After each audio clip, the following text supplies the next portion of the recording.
Good morning and welcome to the New York City Council Committee on Contract. At this time, please place all phones on vibrate or silent mode. If you want to submit testimony, send it to testimony@council.nyc.gov. Once again, that's testimony@council.nyc.gov. And anytime during this hearing, do not approach the dais. Thank you for your cooperation. Chair Wong, we are ready to begin.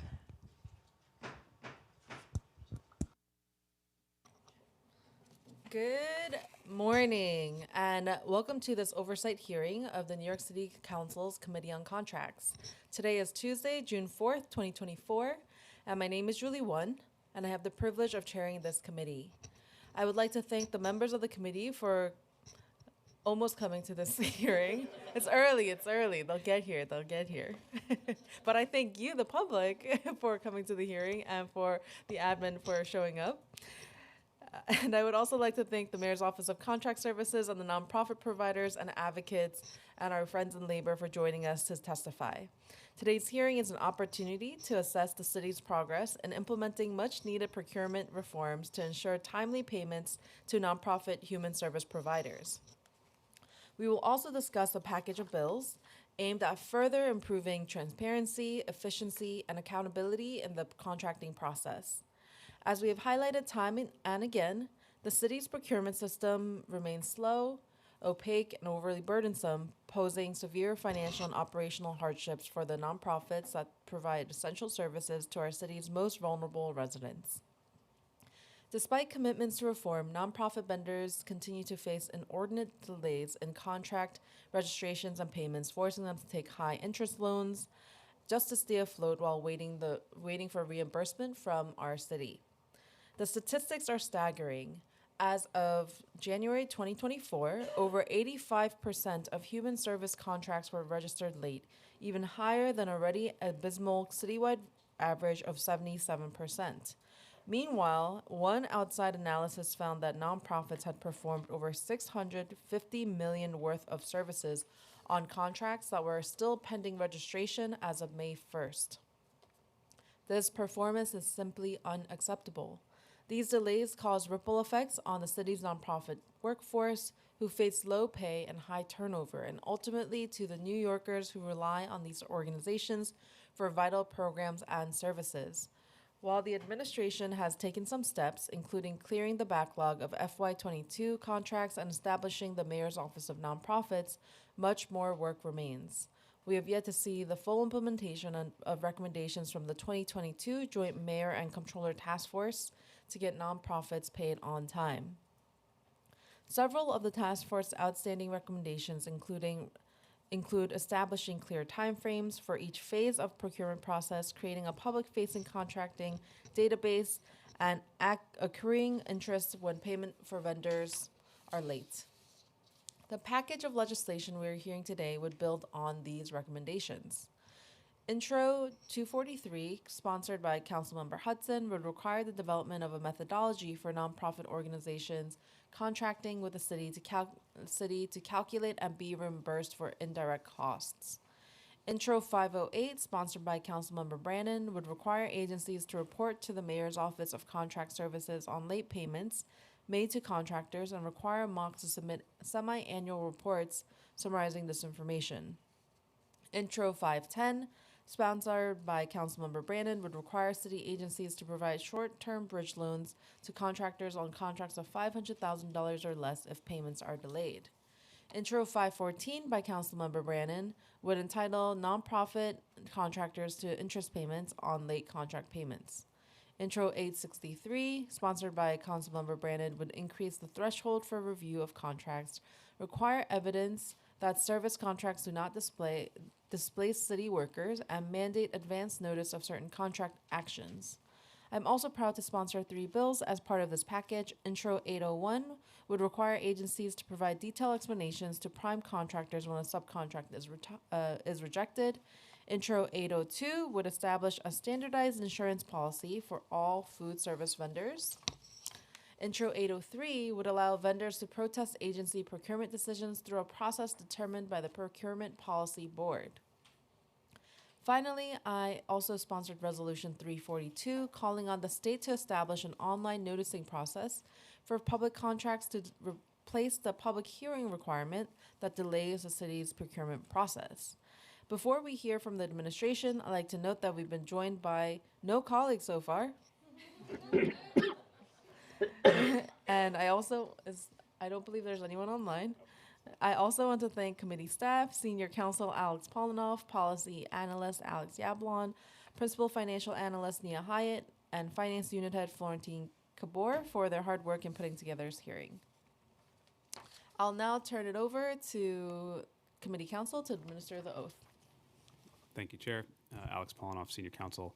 Will all members of the administration who are testifying today please raise your right hands? Do you swear or affirm to tell the truth, the whole truth, and nothing but the truth in your testimony today, and to respond honestly to council member questions? Great. You may begin when ready.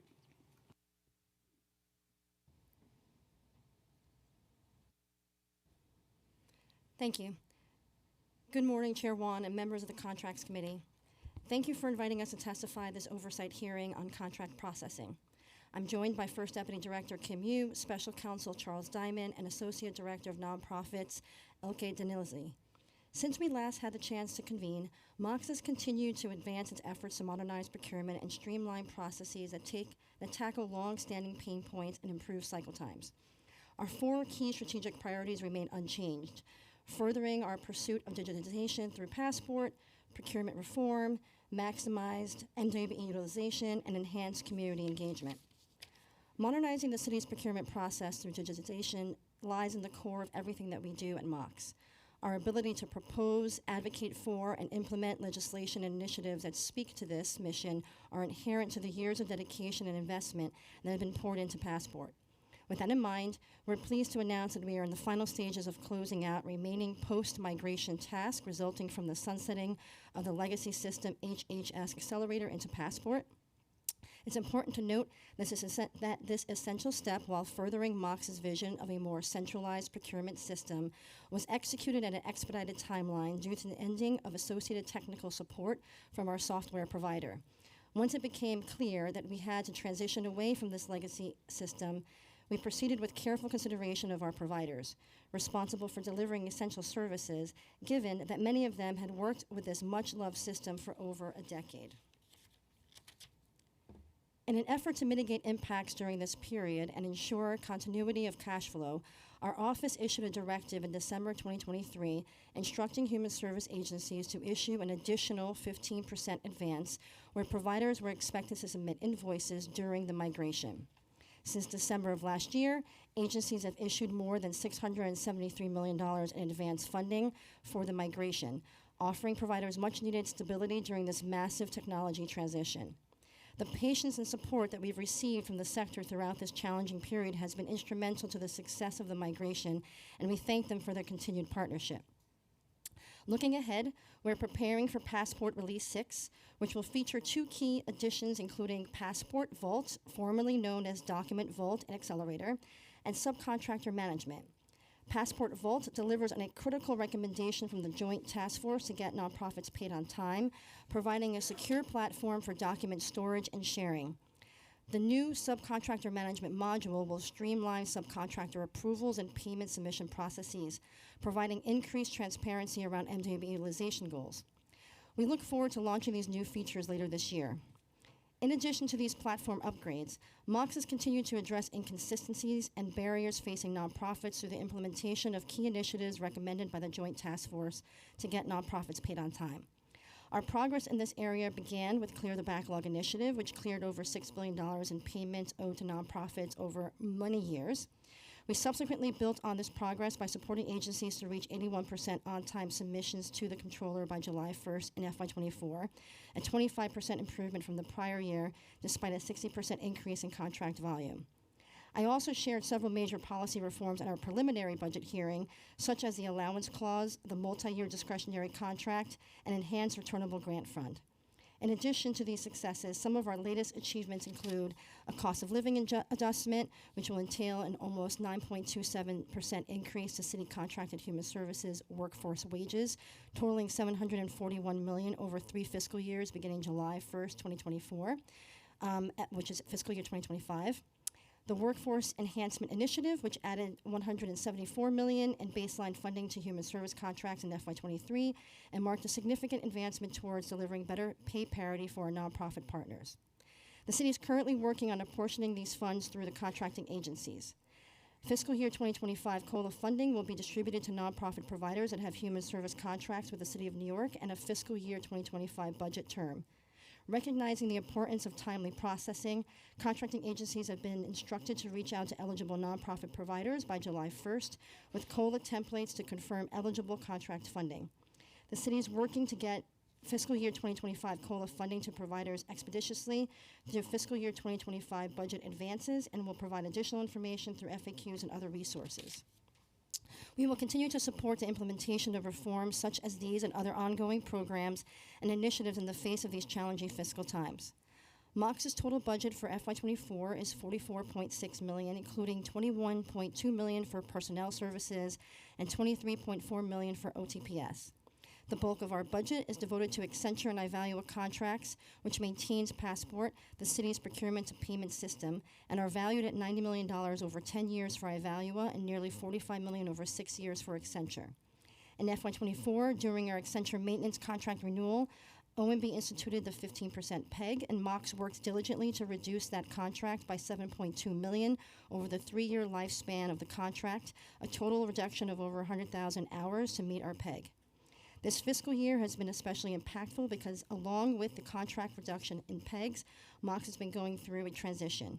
We completed a once-in-a-decade decommissioning and migration of over 1/3 of our portfolio of active contracts from our legacy system accelerator to Passport and have begun a host of improvement and additional processes in Passport to better serve our users.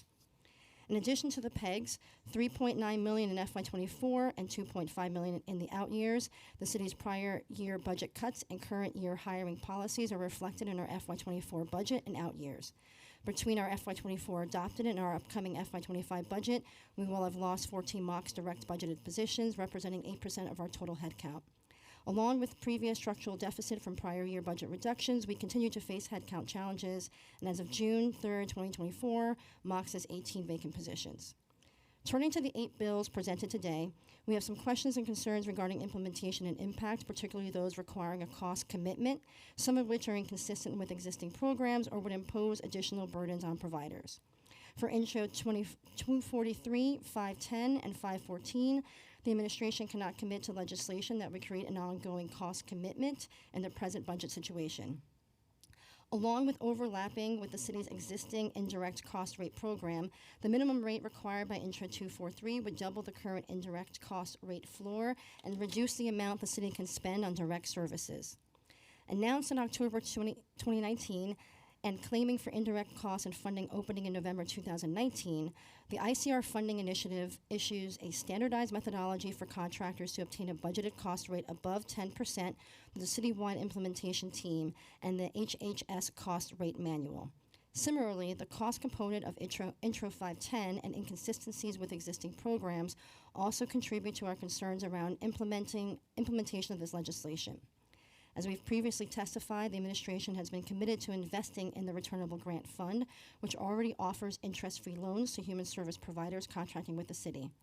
In January 2024, the administration delivered on a key recommendation from the Joint Task Force to get nonprofits paid on time by expanding access to the RGF and streamlining the application to ensure that provider partners and of all sizes have access. In addition to this overlap, the bill would only apply to work, labor, or service contracts under $500,000 that are pending registration with the controller, which would limit eligibility as compared to the RGF. We also find Intro 514 to be both unachievable in this budgetary environment and contradict our ongoing efforts. In this instance, those around contract timeliness.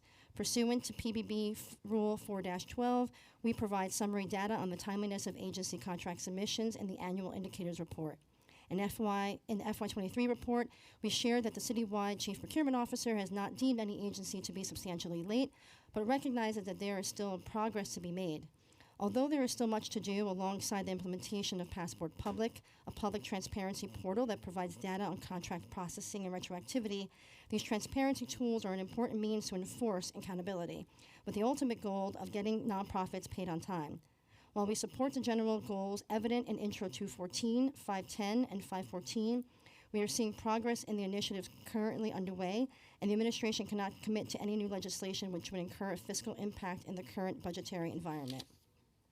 For Intro 508, 801, 802, and 803, we have some questions and concerns around implementation and would appreciate further discussions with the Council. While late payments are a major pain point in city contracting with significant impact on vendors, we would caution that Intro 508 would only add additional layers of process and burden to an already fragmented system. Many payments are also deliverable-based, not time-based. Mandating a payment reporting system based solely on time does not take into account the breadth of procurement system and could lead to significant adverse consequences. While we're open to further discussion on Intro 801, we'd like to further detail from the Council as these detailed submissions described in the bill could have negative effects on contract timeliness by imposing additional burdens on the subcontractor approval process. For Intro 802 and 803, we would need further discussion with the Council on the goals of this legislation. As a general matter, we are wary of introducing additional barriers and process requirements which could further slow down and complicate city contracting, a historical issue that we are currently addressing through much of the reform work I mentioned at the beginning of my testimony. But we're happy to continue the conversation around these bills. Finally, there's one bill presented today that we find to be fully in line with the administration's efforts to reduce cycle times and streamline processes, Intro 863. Intro 863 makes critical reforms to Section 312A of the New York City Charter, commonly referred to as Local Law 63, by increasing the threshold of the law's applicability contracts valued at $1 million, up from $200,000, and decreasing public notice periods for 60 days to at least 10 days prior to certain unplanned contract actions. The city's contracting budget continues to grow, rendering the $200,000 threshold outdated. In FY23, roughly $39 billion of the city's $41 billion in contract awards resulted from contracts over $1 million. Raising the threshold would continue to account for the vast majority of applicable contract dollars, while reducing the administrative burden and resulting increases in procurement timeliness for lower value awards. Additionally, this reform will increase the effectiveness of city contracts with our MJBE vendors by exempting MJBE small purchases from the law, which will reduce contracting delays with this essential vendor community. In addition to these streamlining efforts, Intro 863 clarifies and codifies agency compliance processes aimed at increasing transparency for contracts that were not included on the annual plans. In closing, I would like to thank Chair Wan and the committee for your continued partnership and look forward to further discussion on the bills presented today, in addition to identifying opportunities to advance existing programs and initiatives. Although there is still much to do, the work we've accomplished together has consistently set the standard for equity, transparency, and accessibility, and we will continue to prioritize these values across all work streams. Along with my colleagues, I'm now happy to take any questions you may have. Thank you so much, Dr. Flores. Per your testimony, I have a few questions. I know that all of our friends here right now because they want to make sure that city contracts are paid on time. And it is very concerning to me to hear about the 5% pegs that have affected all of our city agencies, especially our beloved Mayor's Office of Contracts.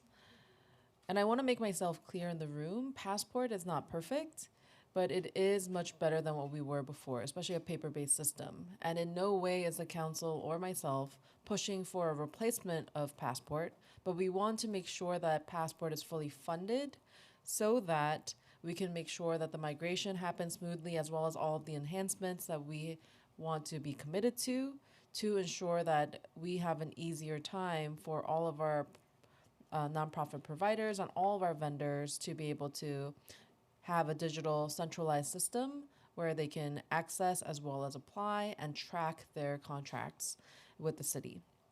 So for the original Passport maintenance renewal contract, that was considered to be $23.8 million, and then it seems that the revised contract, because of the pegs, were reduced to by $7.2 million to $16.6 million. So if we were to divide that by 36 months, it seems that now it'll be down to $2.4 million annually, resulting in over 100,000 hours reduced or so for the contract. Can you help us understand how this is going to impact all of the expected Passport maintenance and all the enhancements that the task force and everyone else has committed to?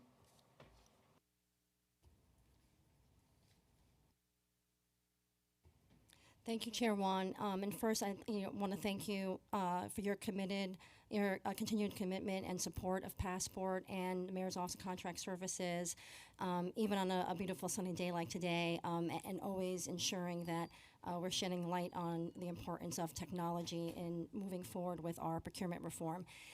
So I will definitely, some of the details I'll pass along to my first Deputy Director, Kim Yu, in terms of the budget and the dollars. I will first say, obviously, the Mayor's Office of Contract Services, all of us are first and foremost are committed to the reform work, not only of the Joint Task Force report, but there is additional reform work that we have hit the ground running from day one. As you may know, we have quarterly PBB meetings. We have reform front and center as our North Star every single day.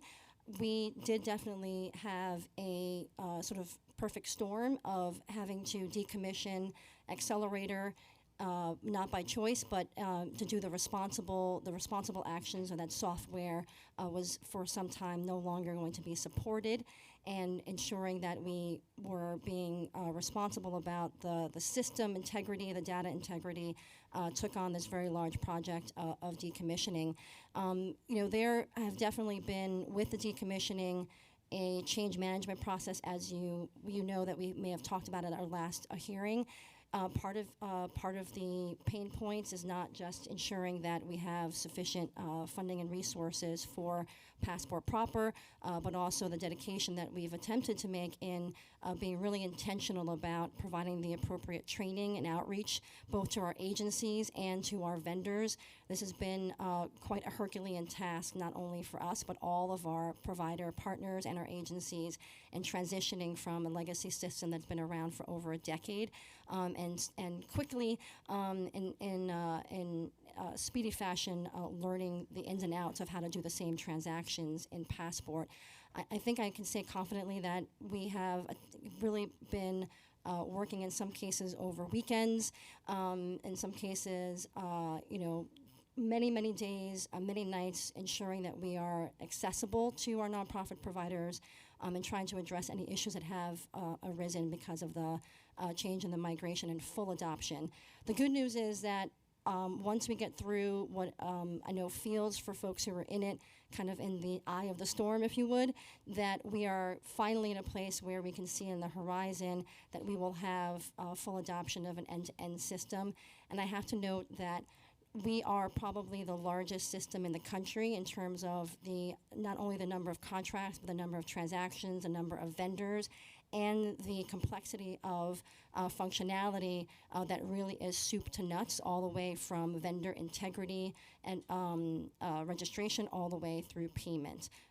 We definitely have seen an increase in some of our time to return answers on our tickets. But again, I think we have been 1,000% committed to ensuring that, despite some of the budget changes that you mentioned in your question, that we're responding to our providers. But definitely can have Kim answer more of the dollars questions, unless there's follow-up, Chair. I want to acknowledge Councilmember Sandy Nurse and Councilmember Eric Botcher have joined the committee hearing. So can you just help me understand, Deputy Director, so because going from a contract for Passport maintenance from 23.8 million to 16.6 is a very steep change. So can you help us understand what that 7.2 million difference was supposed to pay for? Thank you for the question, Chair Wan. So to start out, I think what you're getting at is the impact.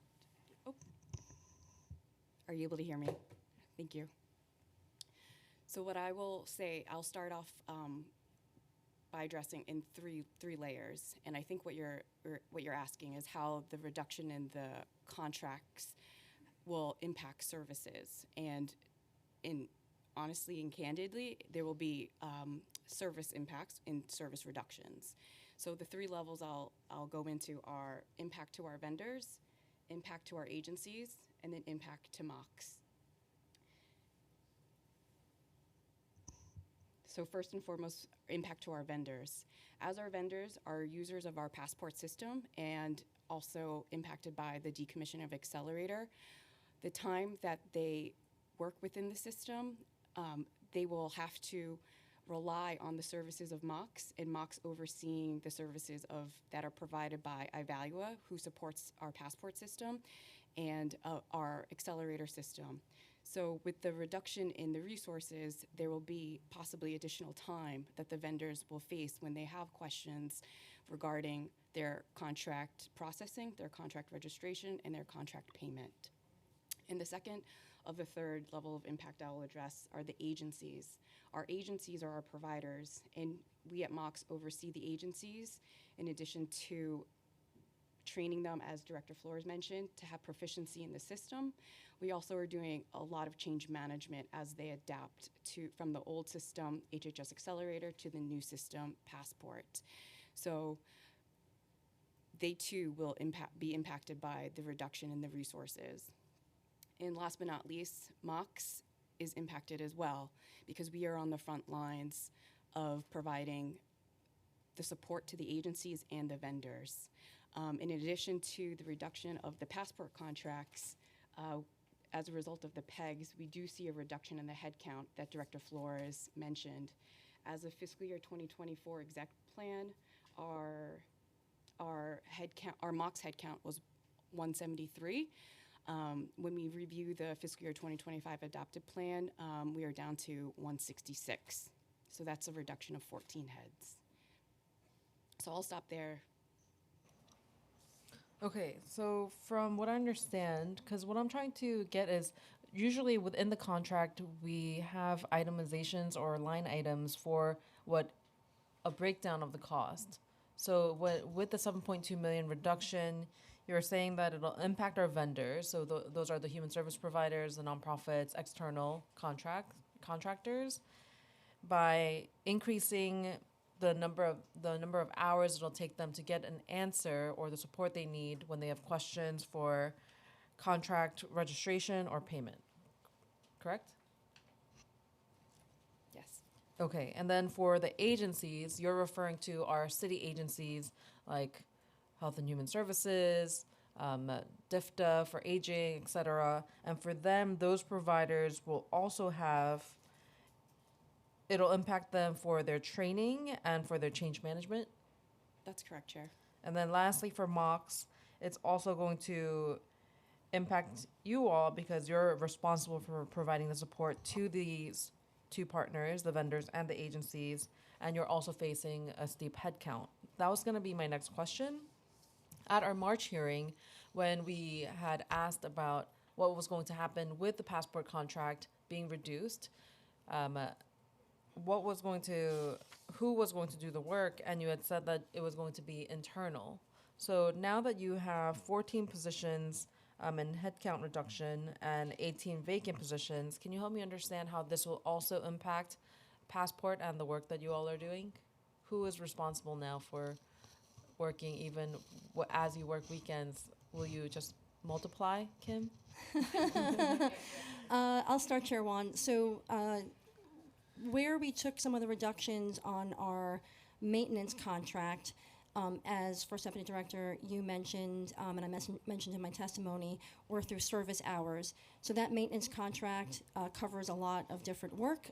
Primarily, I think what folks can sort of understand as clearly as possible is when there are tickets that we receive or issues that we receive from agency users or vendor users with a complication in the system, or they have a blocker in the system, investigating that blocker, investigating that issue, then creating a solution and implementing that solution. Most of that work is done through that maintenance contract. And we put those fixes in through the staff and the hours through that maintenance contract. And so as we mentioned at our last hearing, Chair Wan, some of that work we took on within Mox staff. And so with the vacancy rate as it is now, to your point, we are all working more hours, and I think that's consistent with all city agencies. As I'm sure, I hope that you know, Chair Wan and others on the committee, We are 1,000% committed to ensuring the success of Passport and ensuring the success of our provider partners and being able to acclimate to the system changes and, more importantly, to get through processes quickly and efficiently so they can get paid on time. And so we've been doubling down on the staff that we do have and really trying to ensure that we maintain high morale and understand that we're all rowing in the same direction and everyone in our staff is committed to seeing the success of Passport.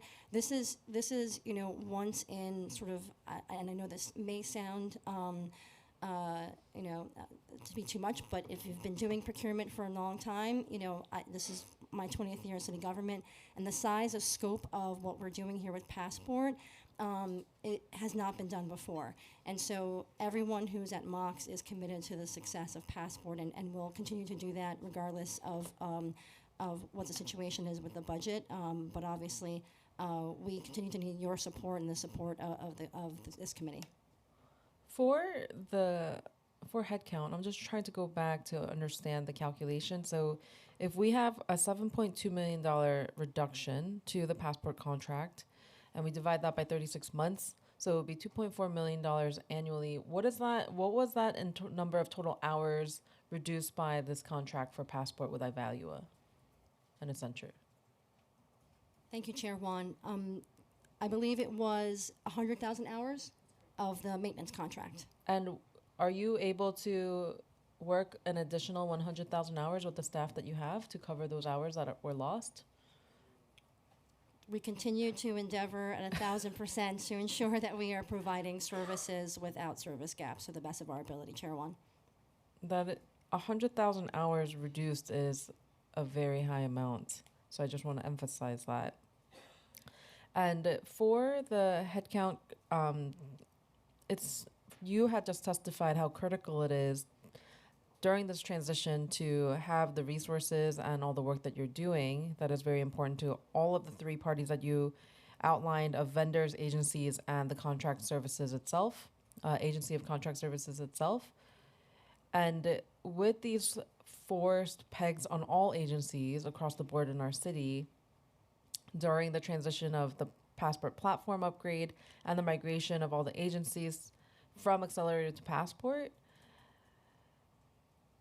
on top of the contract reduction, I'm just trying to understand. So now you had also alluded to the quality assurance contract. How much was the quality assurance contract that was also impacted by the PEGs?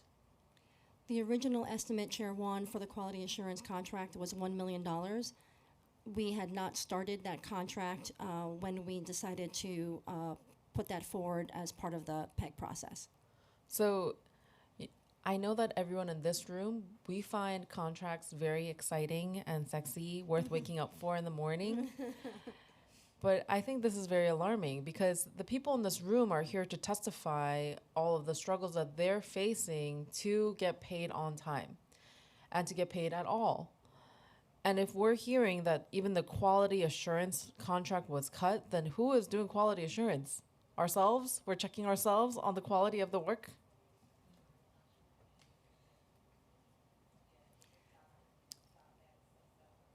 Okay, I think the silence speaks for itself. And we will hear more in the testimonies of how the quality assurance is an extremely important part of any platform. No matter what kind of technology you roll out in any agency, there needs to be a separate contract with quality assurance so that we are keeping our vendors, who are external, building us these platforms to make our lives easier, to ensure that our lives are getting easier, not more difficult. If I may, Chair Juan, just to also clarify, that the contracts in question, both the iValue and Accenture contracts, as you know, Chair Juan, were implemented and registered during the last administration. The contract setup did not include at that time, nor did it include at the beginning of this administration, a quality assurance contract. So the setup had always been that Mox and obviously partnership with, when appropriate, with OTI, then do it. are doing our due diligence to ensure and maintaining, and I assure you that we take it very seriously to ensure that our contractors are meeting the requirements of the contract. So just want to say that for the record. Obviously, to your point, though, best practice, would be, which is why we had intended to bring this new element into the fold as additional resources to ensure with all of the transition and the work that we're doing that we would have additional resources. But just wanted to put that for the record, Chair. And it is indeed a best practice, especially in every other industry. So I think it is important for my team to make sure that we submit an intro, making sure that every single platform or technology that the city procures has a separate contract to make sure that there's quality assurance built in, to make sure that all of our users, the public, has quality products and that they're not struggling, and that when there is another peg that comes around, quality assurance isn't the one that gets cut, but it's something that is making sure that it goes on. Okay, and then thank you. For the going back to the $2.4 million annually that will be reduced for service tickets themselves, or just improving enhancements, because I know that we hear every time we have a hearing on nonprofits getting paid on time, folks tell us all the time that they are calling Mox and giving feedback on how to make this better. So there's clearly a feedback loop from our users to create new enhancements. So what's going to happen now where for functionality that to meet the timeline that you had committed to publicly with the task force to make Passport perform at a certain threshold or at a benchmark? Thank you, Chair Wan. So first I would say, as per my testimony, that we have made some progress, really good progress, and are on track for progress for some of the key elements of the task force report, particularly those related to Passport. As I mentioned in my testimony, one of the recommendations and discussions around enhancements were specific functionalities, new functionality.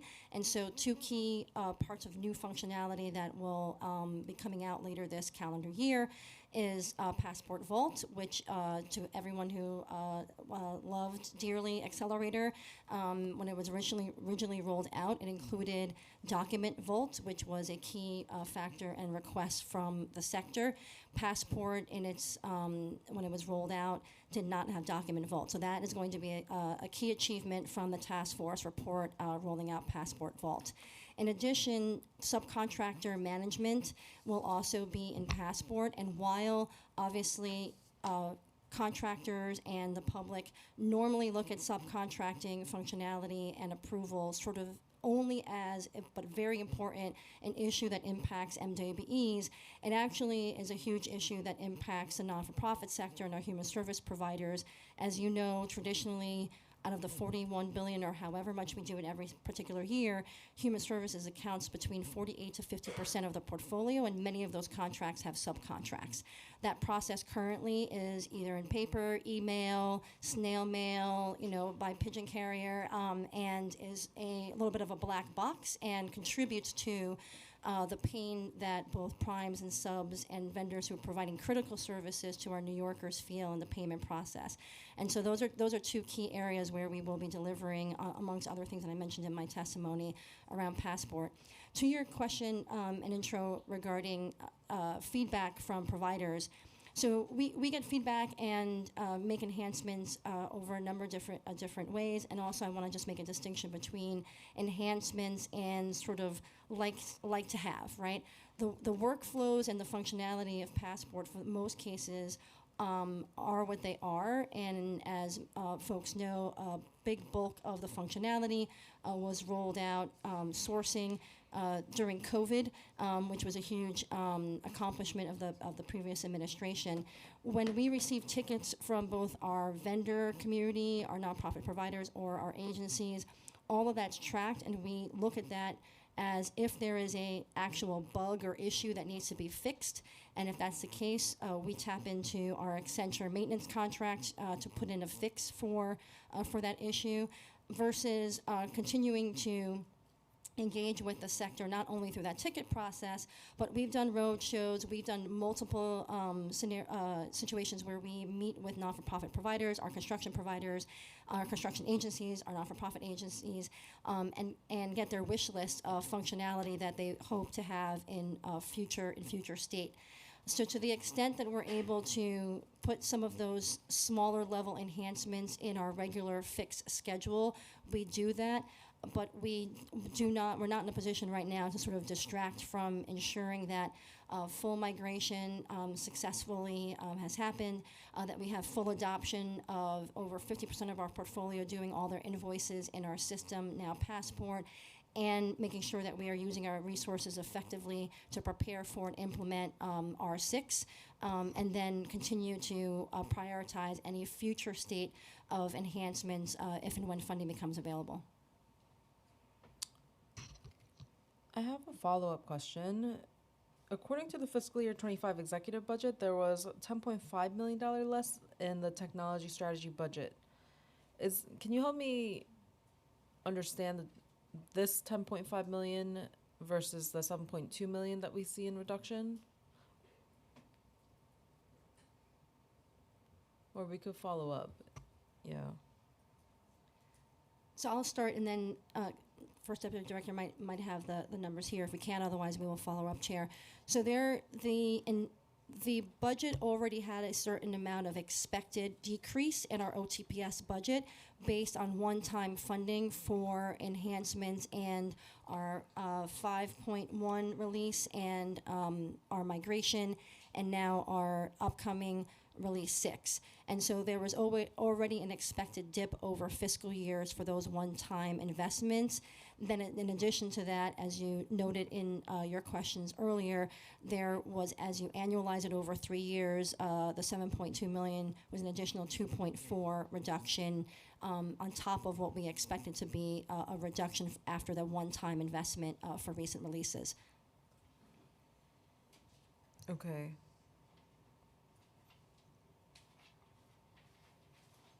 And then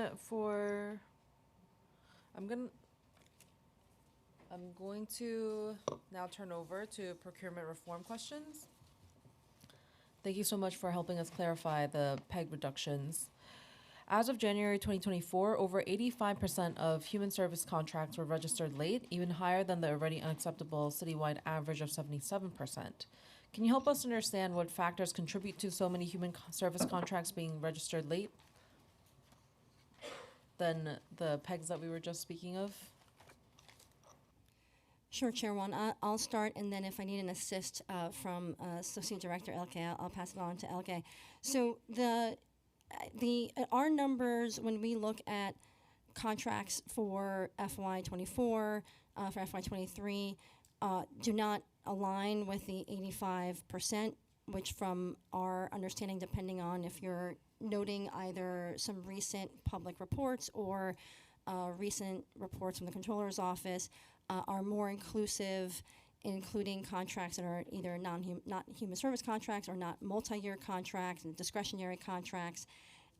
In terms of the contracts that have been submitted on time in the last fiscal year, as I mentioned in my testimony, we had a significant positive increase in the number of contracts that were submitted on time. And as you know, if we look at the PBB rules and sort of look at what the standard of sort of timely, as long as a contract has been submitted to the controller, before the end of the fiscal year for a new contract starting in FY July 1st, that contract will most likely be registered within 30 days, or in some cases much less than that. And so we deem those not to be significantly late. As you know, we do have the ability now, unlike in the past, once that contract is registered, for advances to be released immediately once there is a budget on that contract.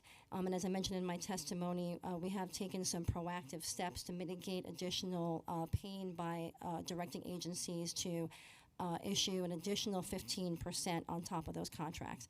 But I'll pass off to Elke. Is there any other data to respond to the Chair's question? Thank you, Chair Wan and Committee. As Director Flores mentioned, we are committed to the timely registration of our human service contracts. We do have a yearly initiative where we project manage alongside our agency partners to ensure that contracts are submitted to the Comptroller's Office by July 1st in order to ensure that those standard 25% advances to the sector can go up by the time that invoices are able to be submitted in the system. I will also note that we are happy to collaborate on any data coordination. A lot of the external reporting that we often see includes City Council discretionary award contracts, which, as we know, are inherently retroactive since the majority of contracts that are designated, whether in Schedule C or subsequent transparency resolutions, are not officially communicated to the agencies or go through the clearance process until well after July 1st. To go back to the $2.4 million reduction annually, will MOC still be able to have proper functionality for all the new users who have joined and also meet the timelines, the deadlines that you have set for the next release this year? In terms of release 6 for Document Vault and subcontracting, we're on Yes. schedule Okay. to do that release, which will have those two major components of functionality before the end of this calendar year. Okay, that is very impressive. Thank you for still somehow managing that without any money. In 2022, the Joint Controller/Mayor Task Force to get nonprofits paid on time issued a detailed action memo with recommendations to get nonprofits paid more quickly. Can you help us get a clear summary of what progress has been made over the last 2 years implementing which reforms and which items remain of those, and which does the administration see as the highest priority? And can you also give us a status of the task force? Are you all still meeting? And if so, is council able to join the next meeting or a representative from the council? Thank you for the question, Chair Wan. At last blush that we reviewed our progress for all of the items in the task force report, we were close to 60% of those had been accomplished at this time, which included, as some of those highlighted in my testimony, clear the backlog initiative, allowance clauses, multi-year discretionary contracts, expanded the RGF fund, contract stat. We also, in obviously partnership and led by the council, Local Law 169, which for human service timeliness, and standing up the nonprofit, Mayor's Office of Nonprofit Services. So as you may know, once the task force issued the report, there was an executive steering committee which included partners across all city agencies like Office of Management and Budget, City Hall, the Comptroller's Office, and they kept us to account with multiple work streams that put together project plans and goals for making sure that we were staying on target, and with the both short, medium, and long-term goals that were outlined in the report. And there are not many that are left for us to achieve, and anything that's not achieved yet is already ongoing, but happy to spend time with you offline and those others in the committee and walk you through some of those in more in detail if interested. Could you answer, sorry if I missed it, I was reading my notes. So does the task force still meet, and if so, how often? The task force no longer meets. The task force met up until releasing the report. And then after the release of the report, there was an executive steering committee that was created, which again included both the administration and the Comptroller's Office. And they monitored and kept accountable working groups from across the city. And does that executive steering committee still meet?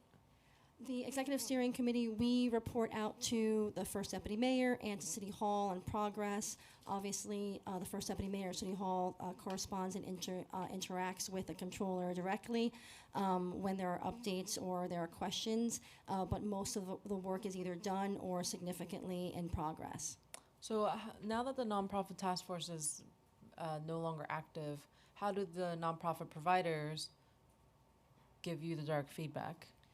So the updates to the nonprofit task force action items our office sends out and has sent out a number of updates to the sector, telling them where we are in our progress. We have also provided and partnered with some of the folks who are in this room with our beloved strategic partners in the sector, whether it's doing roadshows, which we have done before we started doing the migration process, and other opportunities for us to engage directly with the sector to give updates on where we are in the task force. I believe the First Deputy Mayor herself was also at an event with one of the umbrella groups here last week and gave an update on our progress on the report. And so we have multiple sort of avenues of engagement with the sector, but as always, if there are recommendations of how we can engage differently, we'll always take those. It seems that the Borough of Queens has some FOMO. They were not part of the task force, as I was given awareness of, and they would. It seems like a lot of people are clamoring to be part of a task force again. So. Well, I will say recently the administration announced the launch of the Mayor's Office of Nonprofit Services Advisory Council, and there are a number of key players both in this room and across the sector, which I believe represent all of the boroughs, Chair Juan, who are participating and representing in each of the three committees that were formed as a response to one of those key task force recommendations as well.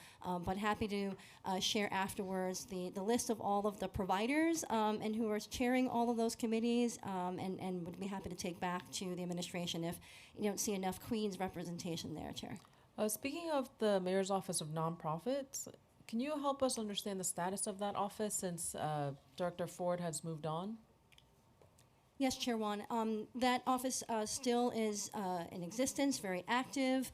As you know, reports directly to Deputy Mayor Almazar, and there really hasn't been a skip of beat from the transition where our inaugural Director Ford and all the amazing work that she did to stand up the office and really connect with the sector and establish really good relationships and avenues of communication. As I mentioned, the inauguration of the advisory council was announced after Director Ford's departure, so there is continued work and activity happening in that office. We work very closely with that office, and we work very closely with that office as they engage with the sector and have feedback from the sector either on one-off contract-specific issues and or bigger picture sort of reform questions and policy recommendations. How many staff members are there now employed and working at the Mayor's Office of Nonprofit Services?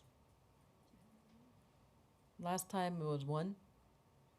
It's more than one, Chair Juan. We might be able to answer that now. If not, we will get back to you. Okay.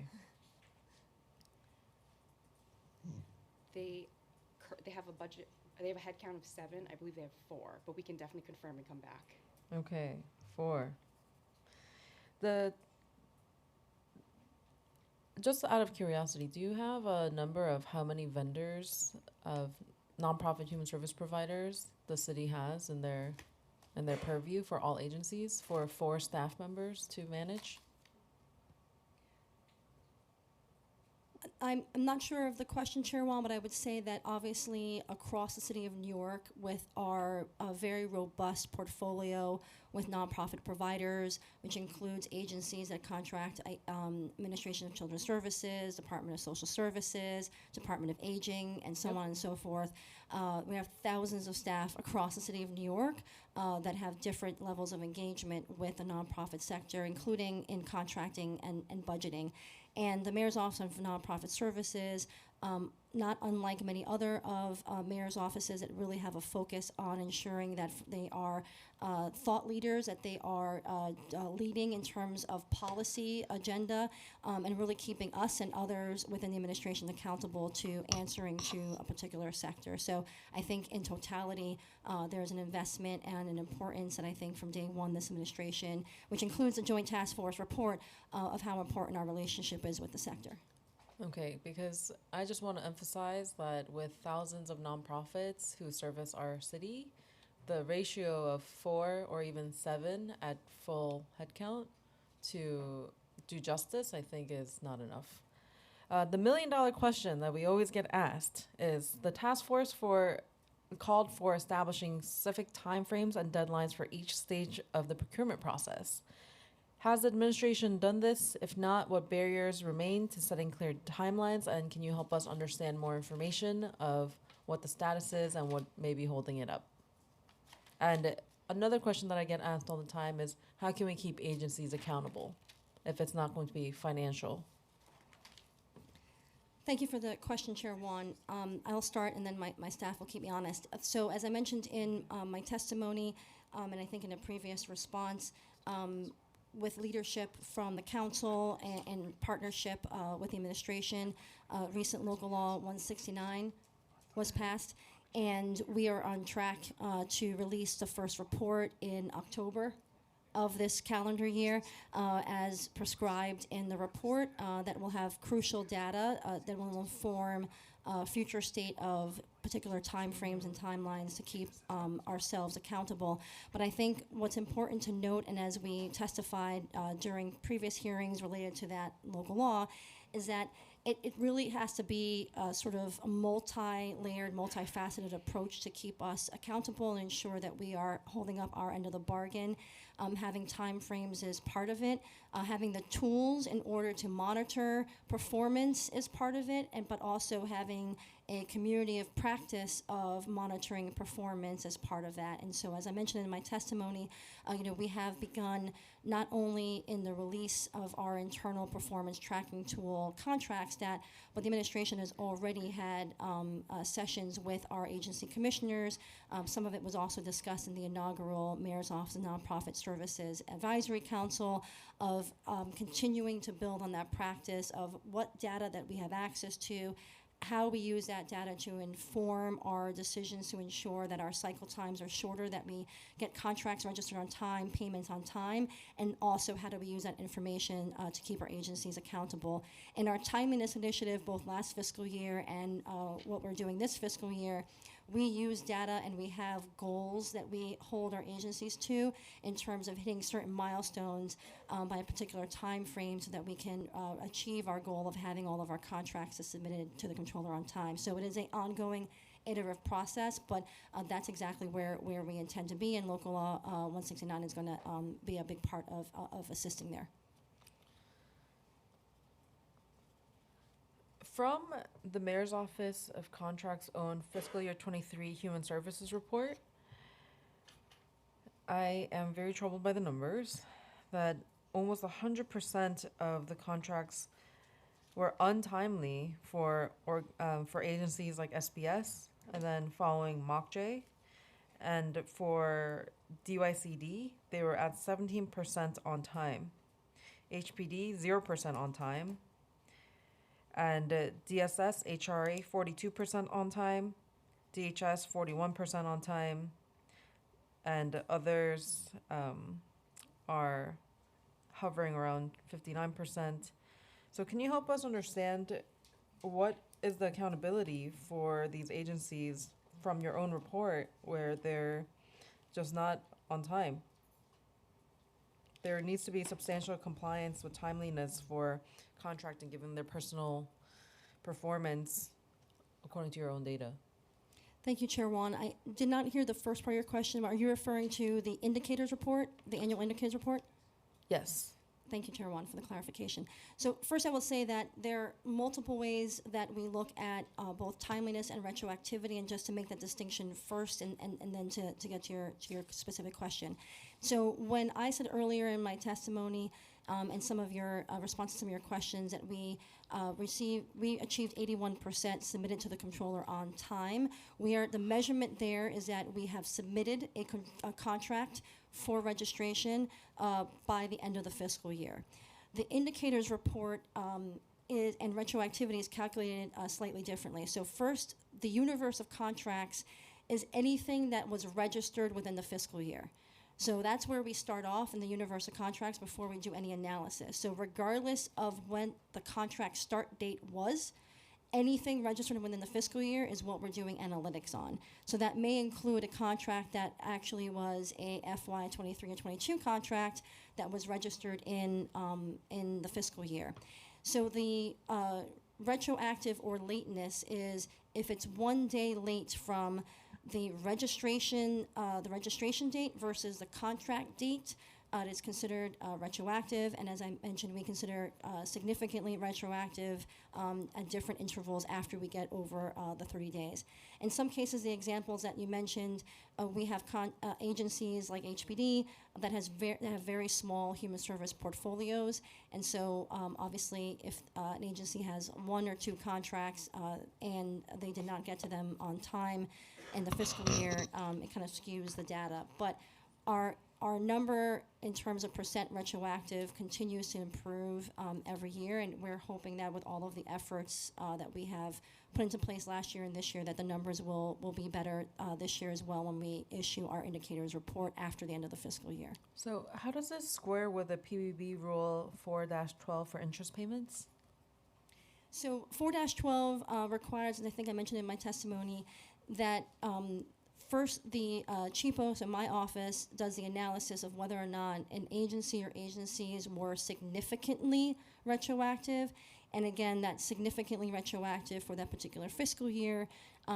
We do not consider, and just consistent with practice over many years and over many different administrations, contracts that are registered within the 30-day period to be significantly retroactive. And so, we make that assessment. We don't take that lightly. There are interest payments that are made every fiscal year. I do not have the number off the top of my head of what may have been paid last fiscal year, but ultimately it's a collective decision depending on the overall performance. And last year, as was indicated in the indicators report, we did not determine to be significantly retroactive to implement that across-the-board interest payment. Okay. The next question is, even when contracts are registered, reimbursement rates often cover only 80%. Let me say it again. Even when contracts are registered, reimbursement rates only cover 80 cents on the dollar for program costs. How is the administration working to address this issue of chronically underfunded nonprofit contracts?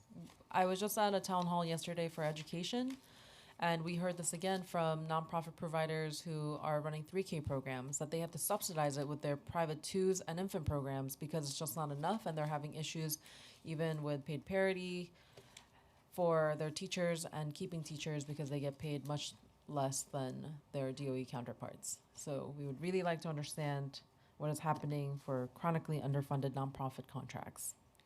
Thank you, Chair Wan.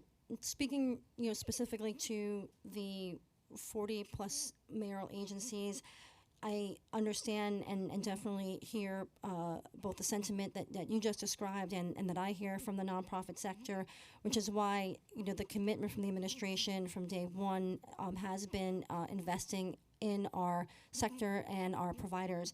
And as you know, I do want to make sure, in partnership with the council, to date, over $1.4 billion that have been invested in the human services sector, both for the workforce enhancement and our commitment for COLA over 3 fiscal years, is a huge investment. We're getting closer and closer to, I think, in partnership with the sector, and I see some of the partners here today, in carefully listening to the issues that they've been raised over having previous years not sufficient investment in the sector, and I think we're catching up and making a lot of good ground. And we continue to work with the sector. We're not done listening. We're not done partnering.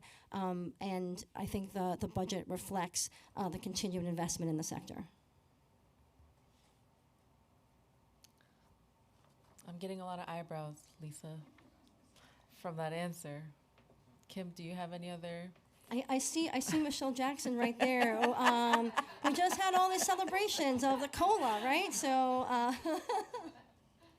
their eyebrows behind Michelle Jackson. Yes, there's a lot of, I think we still have a long way to go. I just think it's not acceptable that our nonprofit providers qualify for the same benefits like SNAP that we administer and that they administer themselves. They might as well register themselves as they're doing it, and many of them do. So I think we've got a long way to go. I also want to acknowledge that we've been joined by Councilmember Althea Stevens. Nonprofit leaders have called for a temporary moratorium on audits, inspections, and reporting requirements that are not legally mandated in order to allow them to focus on service delivery until their contracts are paid. Would the administration be open to this form of relief? Thank you for the question, Chair Wan.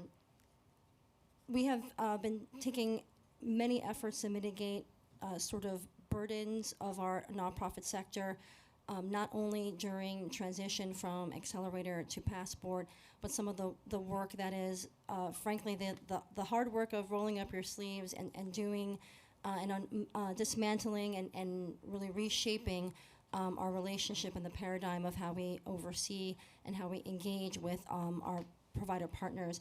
And so I do say that look forward to those conversations, especially now that the advisory council has been formed.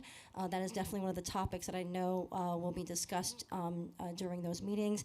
We also have been doing work, as you may know, at MOX in creating a risk-based audit policy called the Human Services New York City Standard Audited Financial Reports, or SAFR.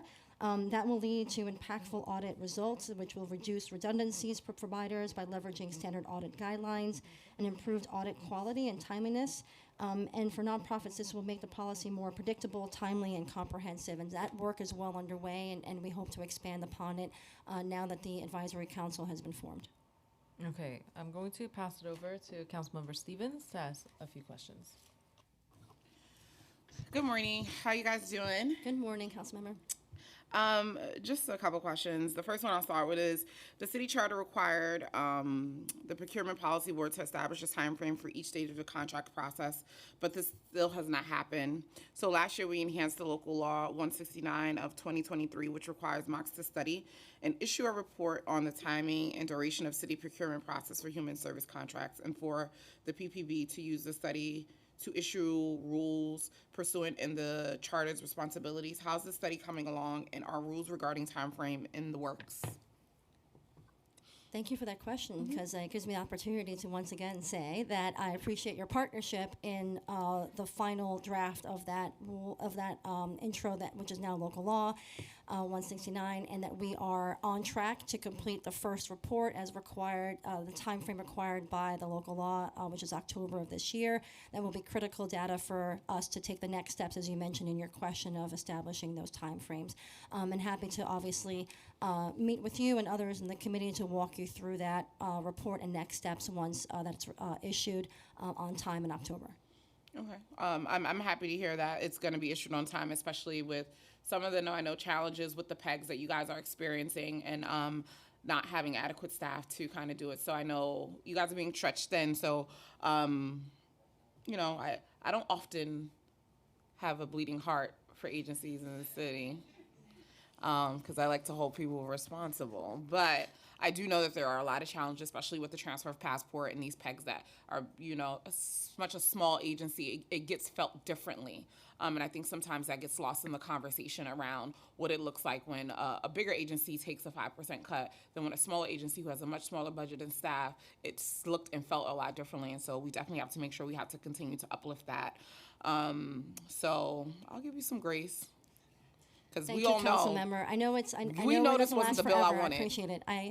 I appreciate, as I mentioned, not only your support, council member, in full transparency and honesty, but your willingness to trust that we are going to do the job that we set ourselves to do, and that collaboration and negotiation, which I know you have made it clear was not exactly what you wanted, but I commit to you, and I hope that you understand that both myself and the office commits not only to do that report on time, but have open dialogue around the next steps after that report is issued. Yeah, no, absolutely. Like I said, I don't feel, I don't give a lot of them grace, but I think you guys get a little bit more grace, because, you know, we have to also figure out how do we support you to make sure that this agency isn't gutted to the point where it's going to hinder the rest of the city. And I think that a lot of the issues and concerns providers have are connected to these PEGs. And it doesn't just affect your agency, it affects the entire city. And, you know, it's often said that this isn't a sexy committee or a sexy part of the... We're very sexy. I mean, I think so. But we know that this isn't what people are going to be on the steps yelling about, right? And so I think we have to also figure out how do we uplift this work because it's so instrumental and important. Everybody wants to get paid. And you pay everybody, so we got to make sure that that's happening. I just have a couple more questions. Can you talk to me a little about, have you guys gotten any guidance on like COLA and what that's going to look like in that rollout? Thank you, Council Member, and I'm so glad that Michelle Jackson is sitting right in the front row. So yes, we have been working very closely with our counterparts and our partners of the Office of Management and Budget. HSC has been an instrumental partner, not only obviously in the campaign for COLA, but also ensuring that we're working together collaboratively on how we're going to implement COLA in a way that is both manageable and efficient and obviously expeditiously as possible. We just issued notification to providers yesterday. GovDelivery went out with a very short announcement around next steps that they should be hearing from their agencies. Is it by the end of the fiscal year? Is that what we said? Okay. By the end of the fiscal year, they will receive some information from their agencies with a template and spreadsheet to verify dollar amounts for each of their contracts. And we are hoping, that we are going to hit the ground running with implementation in terms of that COLA getting into the contract as quickly as possible using existing allowance clauses and advances wherever possible. So we're on track to do this as expeditiously as possible, Councilmember. Well, I'm happy that you guys are creating or have somewhat of a framework / plan for the COLA, but can you talk to me a little about the workforce enhancement? Because I'm hearing from providers that some of them still haven't got the indirect funding for the workforce enhancement, and it's taken providers almost 2 years for those contracts and those actions to have happened. So can you talk to me a little bit about the workforce enhancement? Thank you, Council Member. We have been working closely with Office of Management and Budget and our agencies to ensure that, as you know, the process for the calculations of the workforce enhancement were done as quickly as possible. As I mentioned earlier, in totality, both the workforce enhancement and the COLA announcement, it's over a $1.4 billion investment in the sector. We believe that we have been on track in totality for the workforce enhancement. If there are particular issues that are delayed, obviously I know it is not ideal to do one-offs, but we'll definitely take those from you and the providers that you're hearing from and track those down and see if there are particular issues with the underlying contract. No, I really appreciate it, and thank you. And yes, Julie Wan, your committee is very sexy, and I didn't mean to imply that you were not sexy. So thank you. I appreciate it. I need that. I need that every morning from Councilmember Stevens. We just have a few more questions. Has the administration analyzed how much city funding nonprofits have had to spend on interest payments due to taking out loans to cover expenses while waiting for contracts to be paid? Thank you for the question, Chair Wan. I do not have a number of how many vendors or not-for-profit providers have taken out loans other than obviously the loan program that is managed through the city in partnership with the Fund for the City of New York. Our current revolving fund is $62 million. And as I mentioned in my testimony, we have seen an increase in the type and size of vendor, a nonprofit provider that has accessed that loan fund, as you know, which is interest-free. Since we were able to deliver on one of the task force recommendations earlier this calendar year, I believe in January or February of this calendar year, we reissued the loan program eligibility qualifications, significantly expanding eligibility to get access to a loan, and we streamlined the application process and the application itself significantly, and retrained all of our agencies to ensure that we are maximizing access to the interest-free loan program through the Mayor's Office of Contract Services. Thank you. Last question. Have you heard of the nonprofit Sea Change Capital Partners who decided to create their own version of ContractStat? I have heard of Sea Change. Oh, okay. I see John McIntosh in the audience. Okay, I kind of I recognize all of my friends here. in the Okay, I audience. see some light in your eyes. So now I'm going to ask you some questions about it. So you've reviewed the Sea Change's work. are you committed to making, is the administration open to making contract stat public instead of internal, like a public version of contract stat? Thank you for the question, Chair Wan. I have not reviewed the recent report by Sea Change. I was answering a direct question that I am familiar with Sea Change and John Okay. McIntosh. I have not had the opportunity to review his latest report. As I mentioned earlier in my testimony, and I think we've talked about this in other City Council hearings, the recommendation in the task force report was to create contract stat, which was not listed in the report necessarily as a technology tool, but the practice of performance management and a performance management tool. We have issued a internal performance dashboard called Contract Stat, which, as you know, we've talked previously at council hearings that MOX built internally to ensure that we were on track with the task force recommendation. We have release that performance tool and that practice at the direction and leadership of First Deputy Mayor and multiple Deputy Mayors with our commissioners.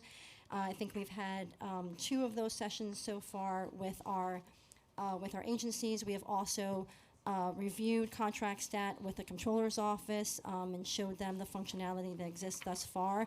We're committed, as I mentioned earlier, when I first came on board, one of the first things that we rolled out in the first quarter of the first calendar year was Passport Public, and which includes numerous data points that were not publicly available before, including milestones and across all contracts, whether it's in sourcing, whether it's an award, whether it's just initiated.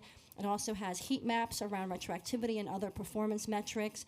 And so, I do see in a future state with appropriate resources and ability to ensure that the data is accurate, that some of that practice will converge at a future state. But we have a lot of that information currently available on Passport Public, but always committed to continuing with the resources that we have to use those performance tools.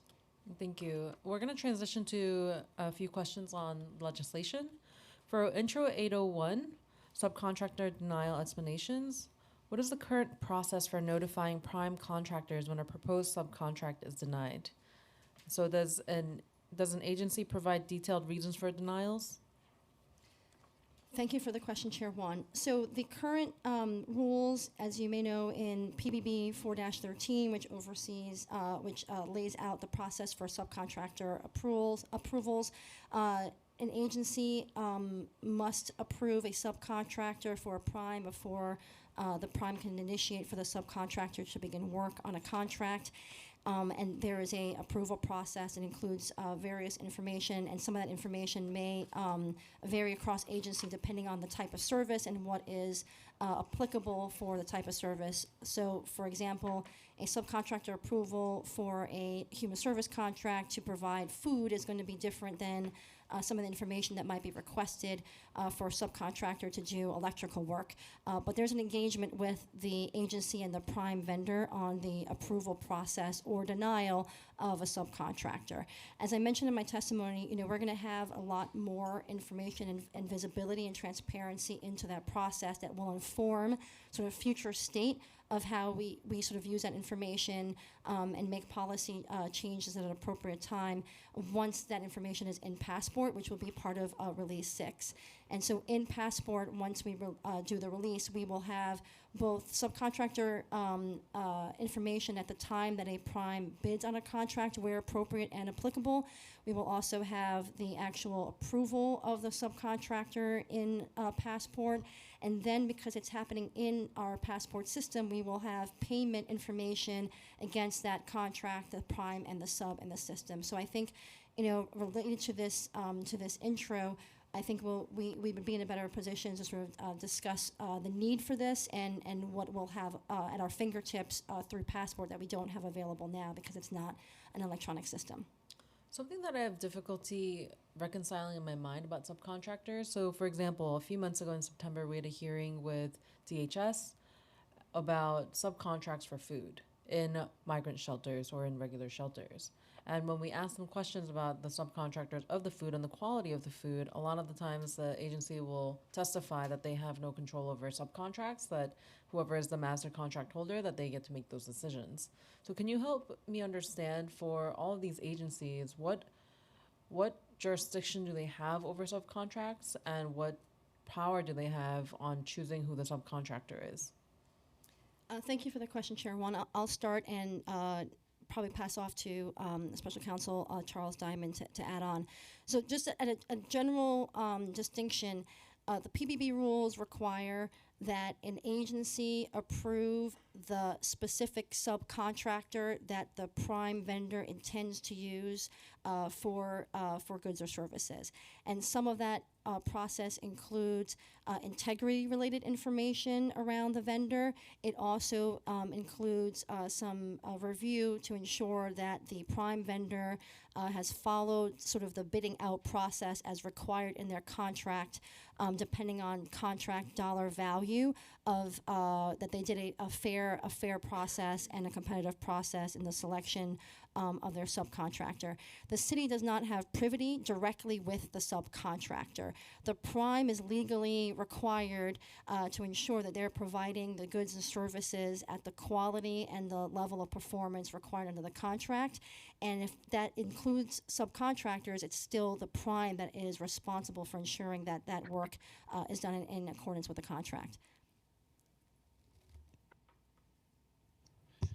Good morning, Chair Juan. Yeah, I would only add further that it can sometimes be a creature of the contract itself. So certain agencies will have certain contracts. DHS is the best example, who have a very robust subcontractor approval system based off of their experience with their portfolio over X amount of years, if this is what they need.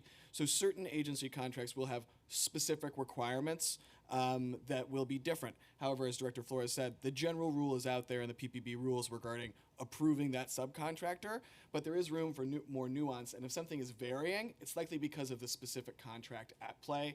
As Director Flores mentioned, food versus something else, but it can also be agency versus agency, and I believe the best source of those is almost always the fiscal manual of that specific agency will outline their process. So I'd say that's the best resource in terms of if you're seeing any variance from agency to agency.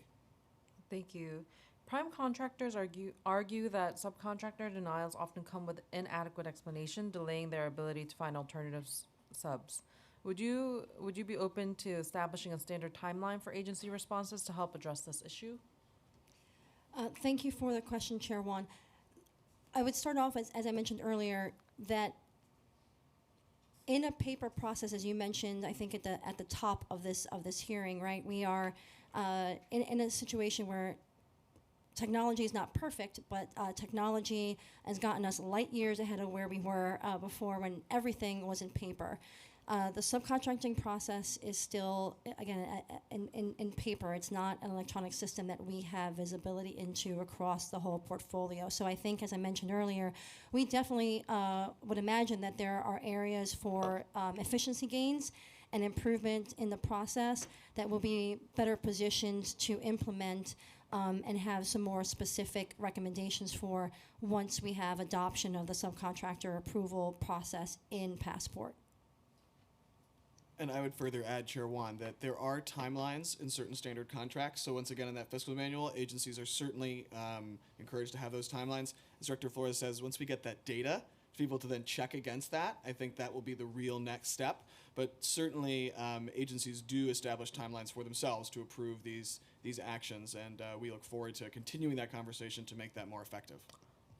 Just like you testified earlier about DHS having a more robust contract, can you help me understand, it wouldn't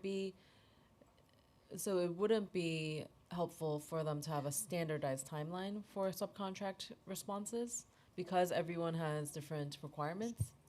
Well, Chair Juan, first I would say in terms of robust, I wouldn't necessarily say more robust, I would say different. I think based off of their specific portfolio, of course, you compare DHS to a construction agency, the substantive needs that they need to understand about who they're contracting with may be very different. So certainly there is some room there, but absolutely agencies have the option of building in those timelines. In terms of general rules, PPB 413 does establish those requirements. In terms of contractual negotiation, there's always the option for agencies to go beyond that to a certain extent. But certainly the structures of PPB 413 will govern it in general, and then agencies are able to negotiate beyond that, of course, in conjunction with the law department, with others who have to approve certain contract language. Okay. And for Intro 802 standard insurance requirements, as we talked about food vendors, especially for DHS or for HPD or for H&H, does the administration currently have standard insurance policy requirements for vendors? Are the types of insurance that could potentially be eliminated as unnecessary? Thank you, Chair Wan.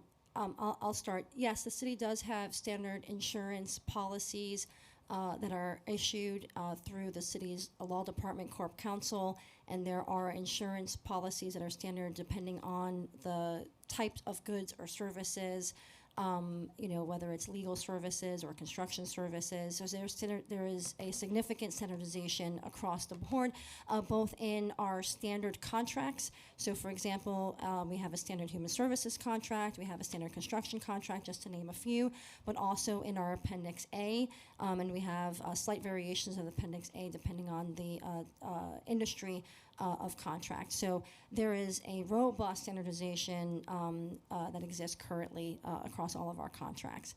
And definitely, as I mentioned, Corp Counsel has that role and responsibility of ensuring how we mitigate risk across our complete portfolio, which does not only include the mayoral agencies, but the non-mayoral agencies, obviously with the robustness of Corp Counsel's role and responsibility. And so definitely, would look forward to future conversations if there are opportunities for additional standardization related to food. Would welcome that conversation, obviously, with the Mayor's Office of Food Policy, who leads in that area, sort of as a thought leader in policy related to food. Yes, because this, for Intro 802, this came about by our partner Rethink Foods, who's here to testify, as well as smaller restaurants. A lot of these smaller nonprofits and restaurants who want to be food vendors for the city, for a lot of these shelters, they just simply cannot afford to have multi-insurances for all these different agencies. So for small nonprofits, owners' insurance requirements are often cited as a barrier to contracting with the city, and establishing a standard insurance policy for these vendors could help reduce the burden, specifically for food insurances. So we would like to have further conversations to delve deeper, because I understand for risk mitigation issues purposes that we can't standardize all insurances across the agencies, but I think if we wanted to be more specific about food insurances, food policy, then I think that there is some room for negotiation there. Yeah, I would definitely say, Chair Wan, that the Mayor's Office of Food Policy and my office in City Hall, as you know, a cornerstone of this administration really has been food since day one, both the sustainability of food, how we can ensure that we are providing healthier food to our children, to those who receive our services, and that we are ensuring additional MWBE participation. I don't think sort of legislating insurance is sort of the way to get there. As I said, during the standardization and issuing of standard policies, it squarely falls, with the responsibility and role appropriately of Corp Counsel and the Law Department. But I know for a fact that Mayor's Office of Food Policy, who works closely with Rethink Food in our office, and would be happy to have those discussions with you and others in the committee, and how we can find the appropriate avenue for some of that standardization going forward. Yes, we look forward to continuing that conversation. And then for Intro 803, I also want to acknowledge Councilmember Vernikoff has joined us. For vendor award protest procedures, the bill would authorize vendor representatives, such as unions, labor unions, to protest contract awards on a vendor's behalf. Would the administration support this change?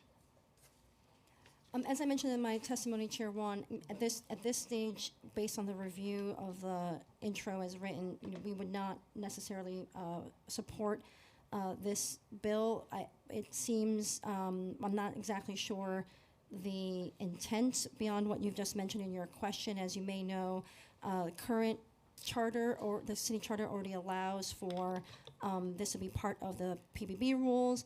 There is very long and robust rule, section 210 of the PBB rules, that governs protest. Obviously, there's always room for engaging with both the council and others if there is an opportunity that we believe we should be making changes to the PBB rule, and that we have an avenue for that, as I mentioned earlier. We have quarterly meetings. We have a very robust PBB. We have members, as you know, both of the administration and the controller's office that sits on the PBB, and so definitely willing to see what issue are we trying to resolve, and how we could appropriately do that with the existing PBB rule 2-10. Thank you. Councilmember Vernikoff has a question. Yes, thank you.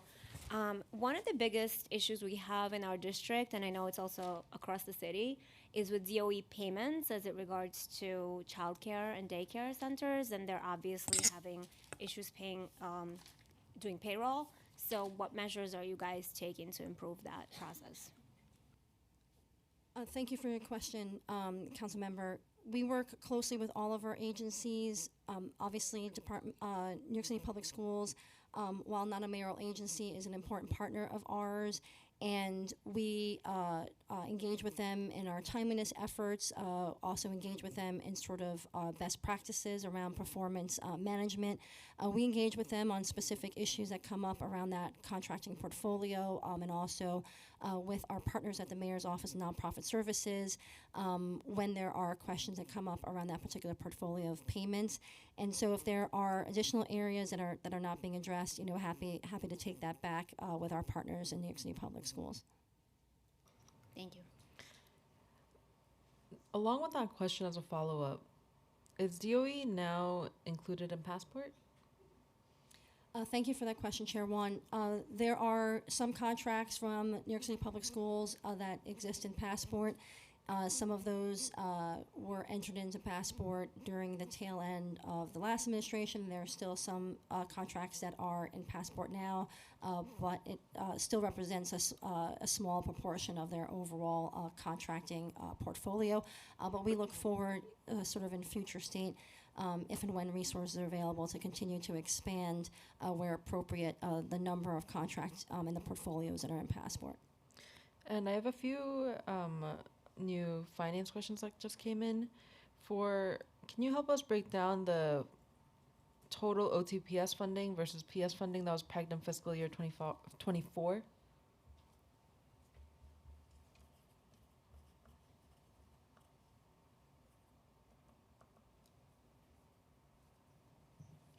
Thank you for the question, Chair Wan. I want to start out broadly, and then I'll go more narrow. So as of fiscal year 2024, the executive plan for MOX's budget is $44.6 million.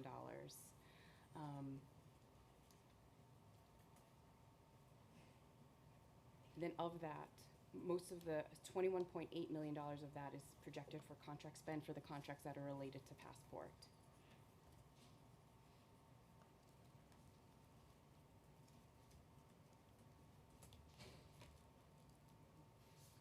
And then I want to be pretty precise with my response to this question. Would you indulge me and repeat the question?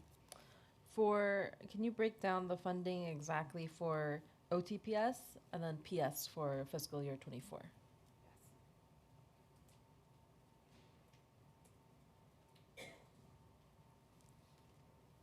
So for the From what I understand from the testimony that we had with OMB, I believe the 21.4 million that you just cited was part of OTPS. yes, that's right.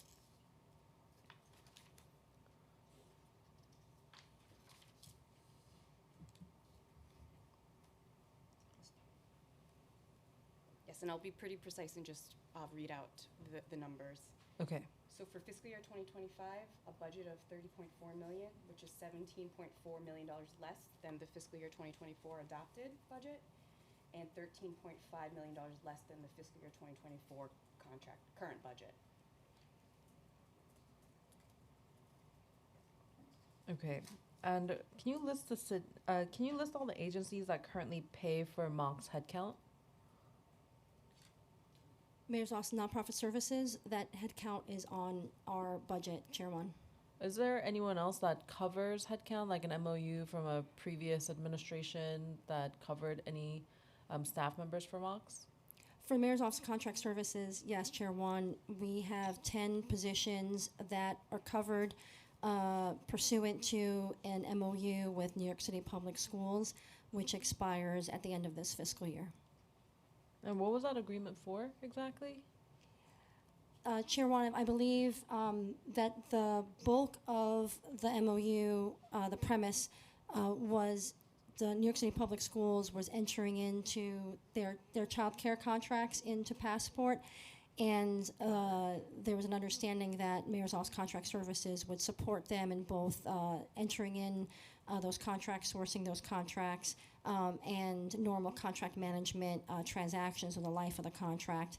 And I don't have the number off the top of my head, but the total portfolio of those contracts that were entered into Passport. And so the MOU covers 10 MOX staff to support that work, as in the MOU, which again expires in the end of this fiscal year. And you don't remember how much the MOU was for, the estimate? $800,000. For $800,000, and now with the MOU expiring, what will happen to those 10 staff members? Thank you for the question, Chair Wan. The 10 staff members, over the years, again, this MOU predates me and this administration. Work on a number of portfolios, not limited to New York City Public Schools, and they are valued members of our team. And obviously, despite the MOU expiring at the end of this fiscal year, they will remain valued members of our team. Do you have the titles of those positions, those 10 members? I do, Chair Wan. We can send that to you after the hearing. Okay, great. Are there any other agencies that have an MOU with MOX or covering any costs for employees at MOX? I don't believe we have any other intracity funding. Okay. I think you should get more intercity funding. Okay, so that pretty much wraps it up for our questions today, and we will move into testimony. So I'm going to turn it back to our general counsel. Thank you so much for testifying today. Thank you so much, Chair and council members.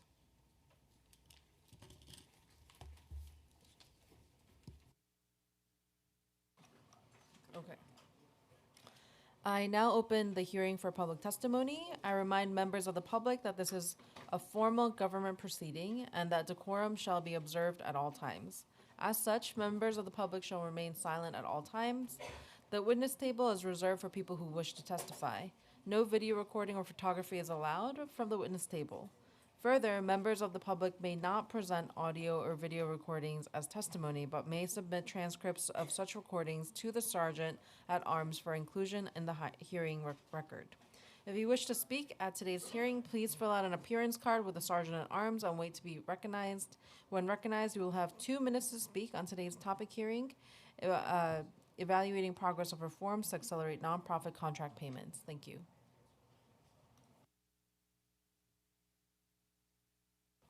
Our first panel will be John McIntosh, Michelle Jackson, Matt Jozwiak, and Thara Ducloso.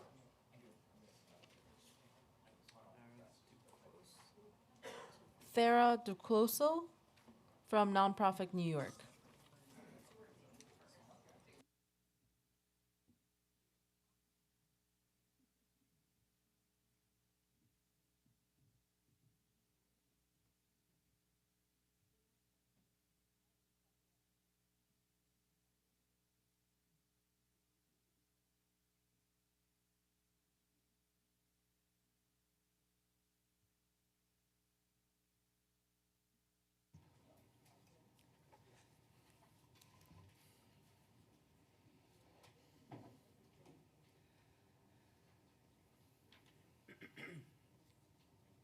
You can start when ready. Good afternoon. I look at my watch. My name is Michelle Jackson. I'm the Executive Director of the Human Services Council. Thank you, Councilmember Wan. Thank you, Councilmember Stephen and the Committee on Contracts for giving me this opportunity to testify today. As I start all my public remarks now, I have to really be, again, grateful for the cost of living adjustment and the workforce enhancement funding that was really championed by our council members here today, the council in general, and of course the administration. It's a huge win for human services. businesses, workers, and just one piece of the pie of the work that we have left to do together. And I have to say that the shine can wear off very quickly of something like the cost of living adjustment when we worry about how it will be implemented. Nonprofits want to know about COLA implementation. That is coming along. And I tell them, if you get the workforce enhancement funding, you probably get the COLA. And our providers say, well, I haven't received my workforce enhancement funding from the last 2 years. And by the way, I haven't gotten my indirect funding from 4 to 5 years ago. And suddenly I'm very nervous about the state of New York and contracting. I want to be very clear that Lisa Flores is the right person to be captaining MOX. Her team is incredible. The deputy mayors are completely understanding of nonprofit issues. This is decades of disinterest and divestment in procurement in general and in nonprofits that bring us here today. And I have to really be clear that if procurement process doesn't become an almost singular focus of this city, all of the initiatives, all of the council's bills that are here today, all of the initiatives that are championed across the aisle really don't go anywhere unless their contracts are registered and paid. The MOX budget cuts are very concerning to us, while small in scale, compared to the city of New York. I think, Chair Wan, you kind of illuminated those cuts, but going from an overall budget cut with $13.5 million, when we look at all the contracting actions that we see today, makes us very nervous. I will not steal John McIntosh's thunder, but he has the data. Well, I like to let him do the numbers. That's not my specialty. But I think what he will illuminate is that we are seeing thousands of contract actions that are not complete, that are years old. Nonprofits do have to take lines of credit, or they're just not paying people and kind of bouncing vendors back and forth, to try to make ends meet, often mirroring the clients that they serve.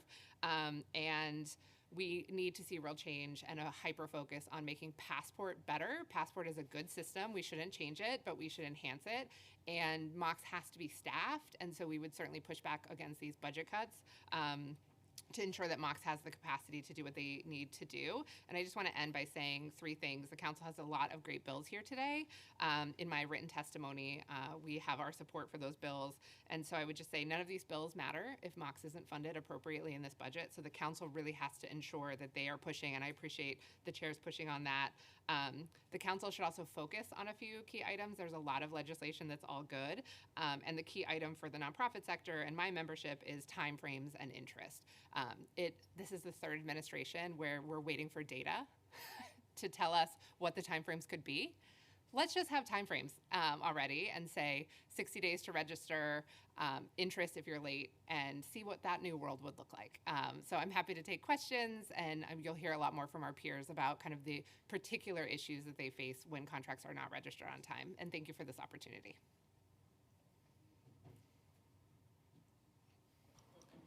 Okay, we're kind of being hurried out because apparently there's another hearing at 1. Oh, wow. All right. What hearing is next at 1?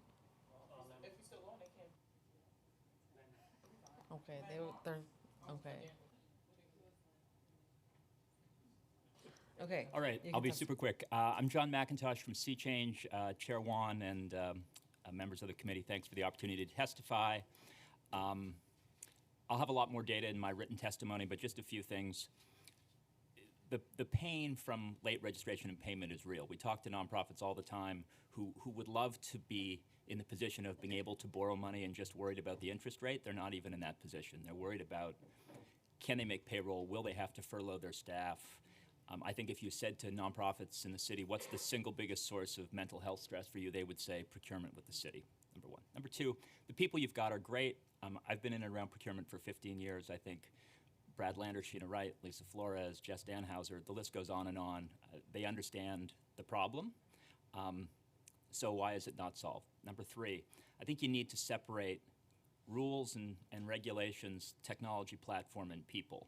The rules and regulations that we work under all date from 1989 and Donald Maness, Queens man, and that scandal. And so we have a system that is was built in reaction to a scandal with for-profits, is overwhelmingly geared towards reducing the appearance or the reality of corruption, efficiency and effectiveness be damned. And of course, it's not clear to me that it works. Look at Children's Community Services, $900 million, every I dotted, every T crossed. So I think we need to burn a lot of the procedures down, because things like Passport are just putting in a better technological situation the same old rules. Number 3, we have made a lot of progress in 10 years. We used to send printed copies in triplicate in vans rented for the purpose. Agencies had no standardization. There was no 25% advance, and I think the administration has continued some of those good things with the 3-year discretionary approvals and the 25% allowance. So I think we need to acknowledge progress has been made, but there are still problems. I'll be 30 seconds. So as Lisa Flores said, I think you have to separate discretionary items from everything else. But as of last month, and we ran the numbers, 86% of human service contracts starting in fiscal '24 were late. In fairness, that's 100% of discretionary items and like 71% of everything else. And as of May 1st, you still had 80% of the discretionary items unregistered and 19% of the non-discretionary items. And our rough estimate is that nonprofits, for contracts that have not been registered or late payments for registered contracts, are at about $800 million. Last 2 things. Marla Simpson's estimate was that there were like 3,000 or 4,000 people involved in procurement.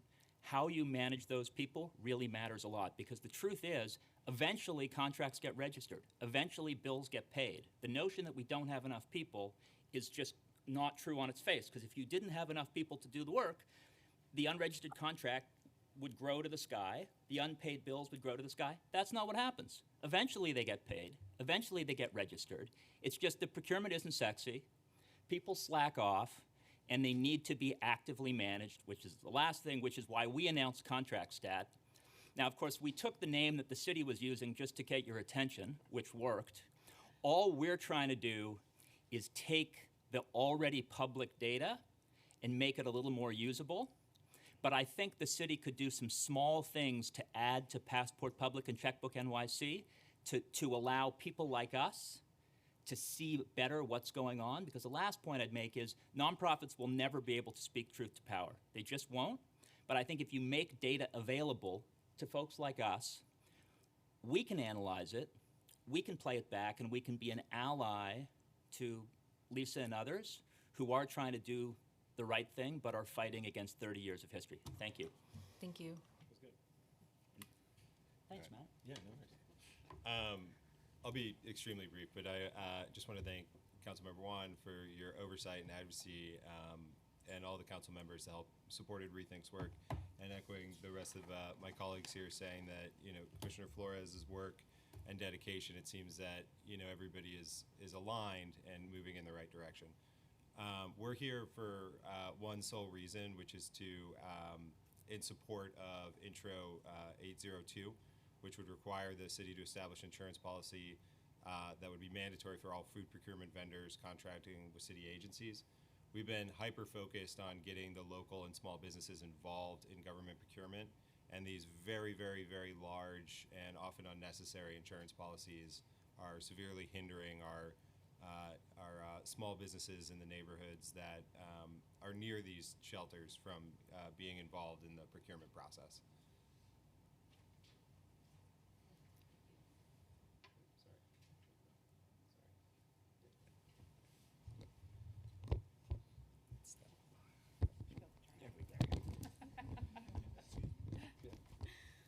Thank you.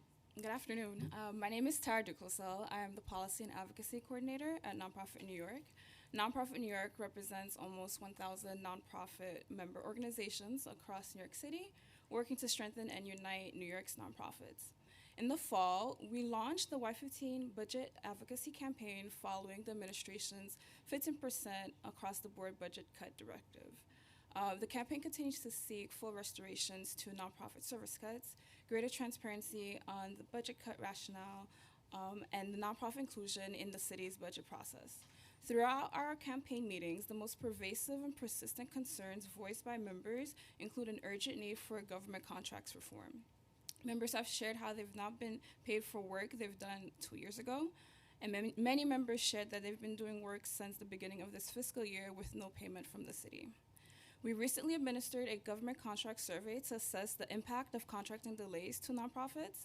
with organizations reporting that they're hesitant to share that they can't even get their amended contract registered due to fear of reprisal. Continued passport technical challenges contributing to further delays in their contracts, and overwhelming bureaucratic processes for award amounts as small as $5,000 to $10,000, which are often reimbursements for services they've already rendered. As a result of these delays across all subsectors, nonprofits have had challenges making payroll, rent. They've had to lay off staff, delay paying their executive directors for months, and have lost talented development staff. Moreover, we know that contracting delays have a distinct and disproportionately harmful impact on small, BIPOC-led, culturally and linguistically specific organizations.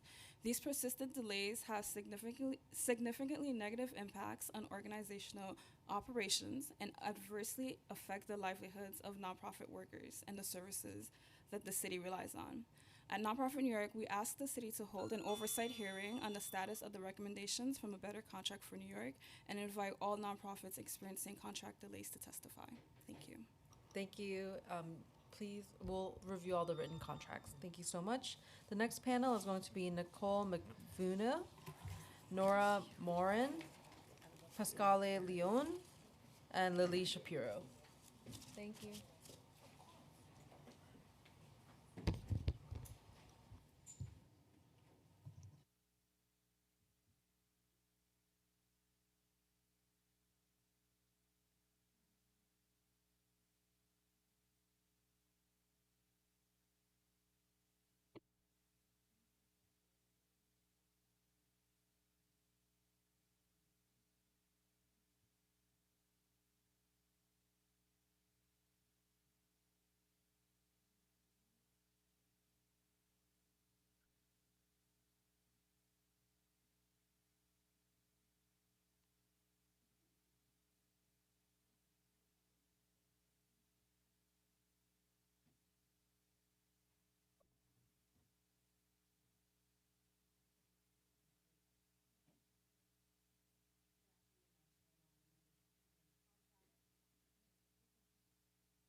Thanks.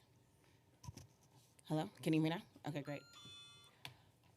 Good afternoon, Chair Wan and members of the Committee on Contracts. Thanks for the opportunity to testify this afternoon, as well as their important, critical series of questions that you guys asked this morning. My name is Pascale Leon. I'm the Executive Director of the Supportive Housing Network of New York. We're a membership organization that represents nonprofit developers and operators of supportive housing. I'm honored to be joined by several of them today, including our board chair, Brenda Rosen of Breaking Ground. And so I have to thank the council for your tremendous support this fiscal year in pushing back against those disastrous pegs, as well as the implementation of a 3-year COLA for our much-deserved workforce, as well as notably for supporting our New York City 1515 reallocation plan for the city to really boldly meet the city's homelessness and affordable housing crisis head on and meet the commitment to create 15,000 new homes. But today I want to highlight, like everyone here, the impacts of the late contracts and the challenges with passport implementation. The fact that nonprofits we represent are wait years to the tunes of tens of millions of dollars to be reimbursed from the city, forcing them to take out really costly loans, paying hundreds of thousands in interest fees to cover salaries and expenses. I can't think of another sector this would happen to aside from mission-driven nonprofits. And so we really appreciate the slew of bills that have been introduced. We are very supportive of Intro 514, which will require the interest to be paid on late payments to nonprofits, but we'd like to see that go further.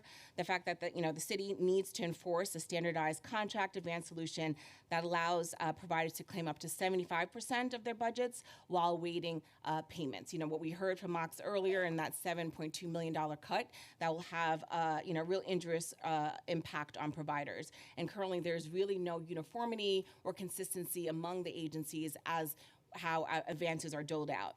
We're also supportive of Intro 508, which calls for greater transparency and accountability, just if I have just 30 more seconds, by requiring reporting and interest payments. And we believe there are some improvements. You'll see in my testimony the bills that we also support and changes to passport that need to be made. Lastly, I just want to say flat out the indirect cost rate initiative is failing. Outdated ISRs are being used, new rates are not included in budgets, and a host of other challenges are causing delays. Providers need to have this minimum of 20% ICR reimbursement, as Intro 243 represents.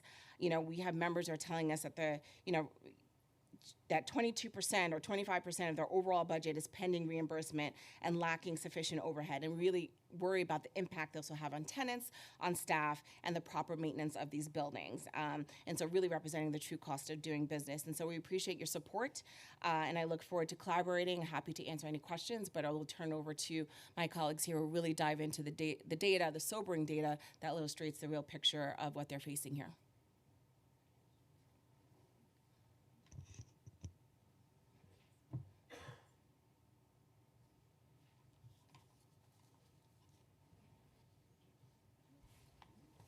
Hi. Good afternoon, Chair Wan and members of the council. Thank you for the opportunity to testify today. My name is Brenda Rosen, and I am the president and CEO of Breaking Ground, New York City's largest developer and operator of supportive housing for low-income and chronically homeless New Yorkers. We operate more than 4,500 units of permanent and transitional housing, with over 2,000 more in various stages of development. We also operate the street outreach programs in Brooklyn, Queens, and Midtown Manhattan, which connects the most entrenched long-term homeless individuals with housing and other critical support services. Today, I'm here to discuss how contracting and payment delays are straining Breaking Ground's liquidity and increasing financing costs. As of today, we are owed $23 million by the Department of Homeless Services. This includes $12 million pending repayments from invoices submitted to Passport. Further, budget modifications cannot be processed in the new system, which prevents us from submitting invoices for previously approved 65A forms, indirect cost rates, and contract amendments, totaling $11 million. 80% of these receivables are over 90 days past due. Many date back as far as 2020. During 2023, we paid $830,000 in unreimbursed interest expense on our lines of credit, and we continue to pay $90,000 per month in 2024. This is a 660% increase compared to 2020, when unreimbursed interest expenses were $109,000 for the entire year. Based on these delays, we are in a constant struggle to meet payroll, to keep vendors paid and prevent them from walking off the job, and to meet financial covenants in loan agreements. Given the growing financial risk of doing business with the city, we are fearful of taking on additional contracts to help thousands more unsheltered New Yorkers find homes. Thank you so much for your continued support and the opportunity to testify. Thank you so much for testifying. For all the nonprofits that are here, if you have your business card, do you mind leaving it for me right here so that I can follow up with specific questions?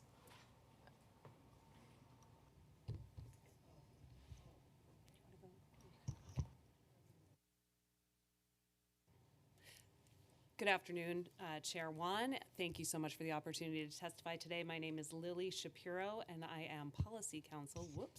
I am policy counsel of the Fortune Society's David Rothenberg Center for Public Policy. In fiscal year 2023, we served over 11,000 people across our many programs, including housing over 1,000 people. And we now have over 500 employees working across 4 boroughs. We are proud to say that we hire our mission, as many of our staff, including our leadership, were involved in the criminal legal system, including having been incarcerated and or are in recovery, and many of our colleagues, my colleagues, began their journeys with us as participants. The breadth and depth of our growing impact is contingent upon our government funding, as well over half of Fortune's funding comes from the city. We appreciate the critical steps this administration and City Council have taken to recognize the importance of the nonprofit field and workforce, notably in agreeing to the long overdue cost of living adjustment. We thank council members for introducing the suite of bills before you today that I referenced more in my written testimony, but more is needed. And in our experience, late execution of contracts is the biggest cause of delay in recouping payment for services already provided, as we cannot invoice against a contract or a contract amendment that has not yet been executed and then ready registered.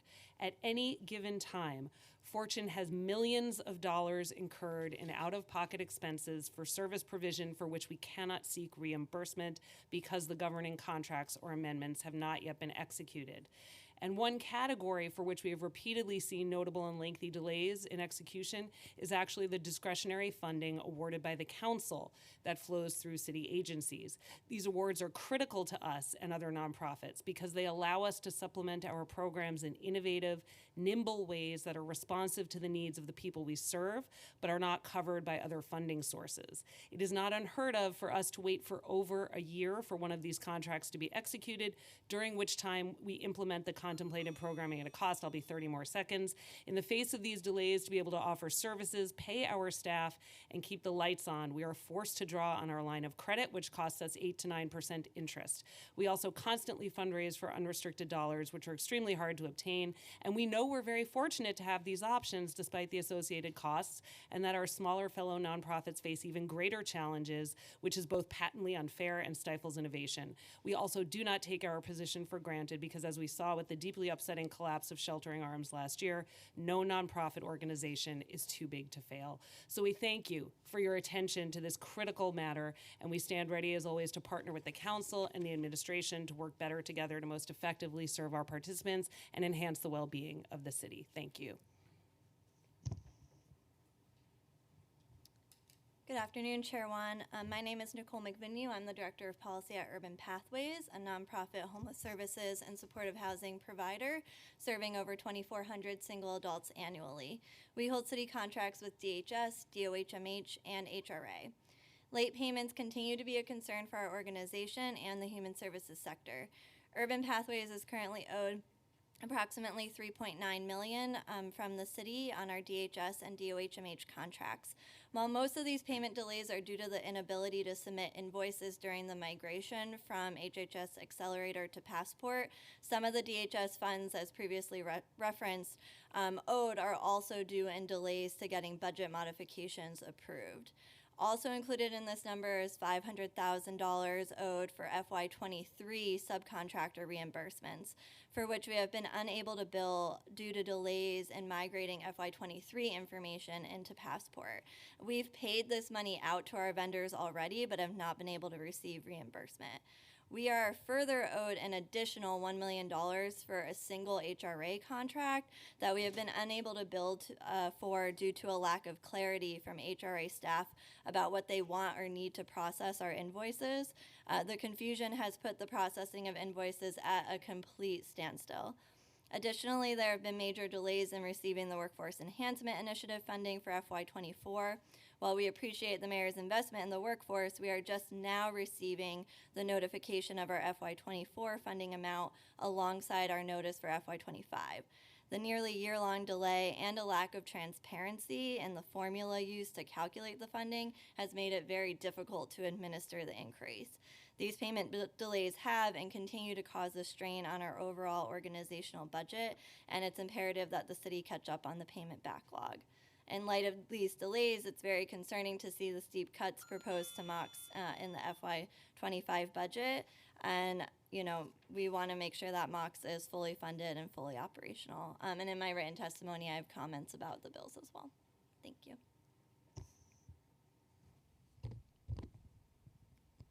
Good afternoon. My name is Nora Moran. I'm the Director of Policy and Advocacy at United Neighborhood Houses.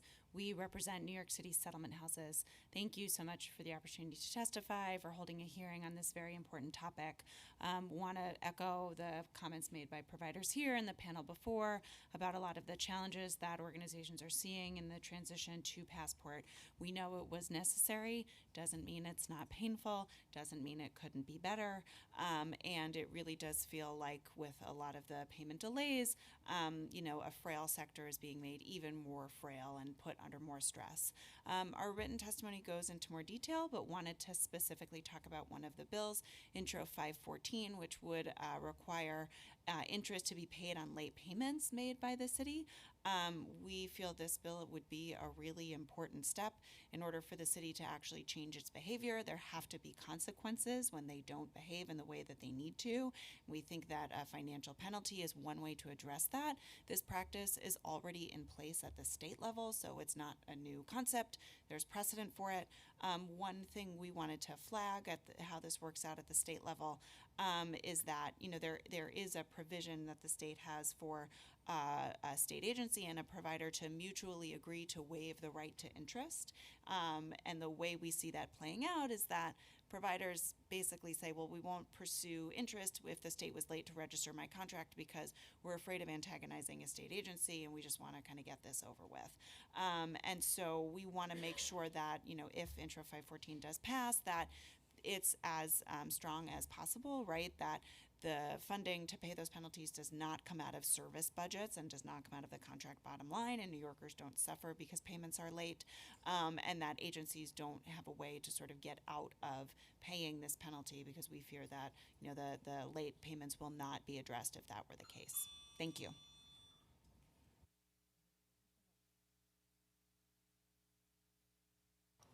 The next panel is Paula Magnus, Kristen Miller, Marlo Williams, Joseph Rosenberg.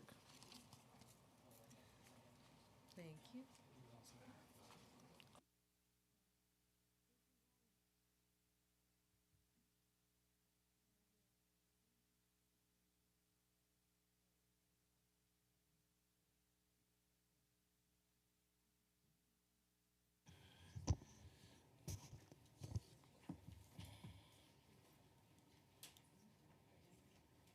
We'll just start.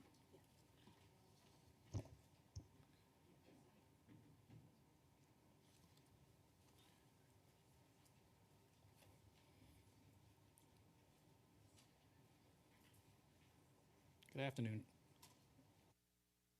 Good afternoon, Chair Wan. I'm Joseph Rosenberg, Director of the Catholic Community Relations Council.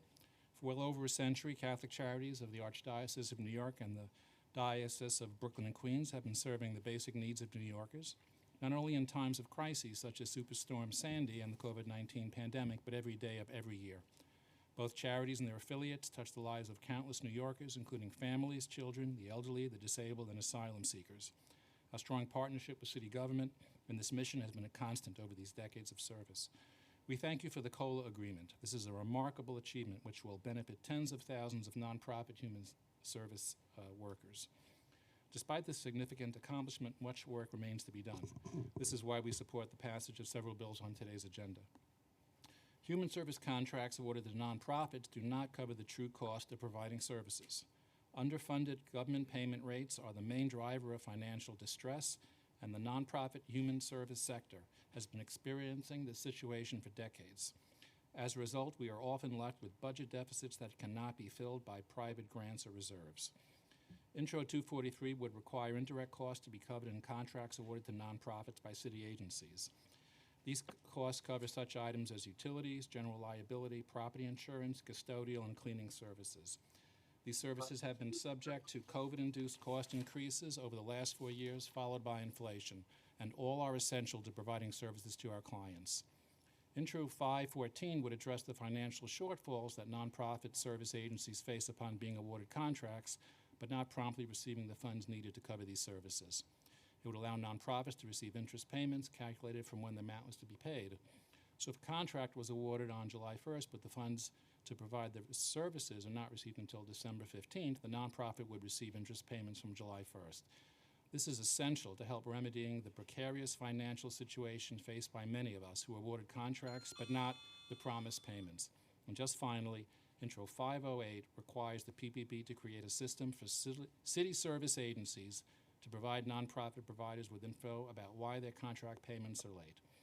This would not only inform us about the timing of these contract payments, it would hopefully prompt city agencies to explore and formulate more efficient systems for delivering these funds.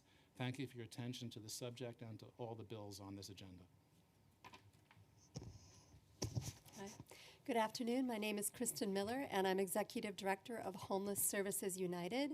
We are a member organization for shelter and homeless service providers across New York City.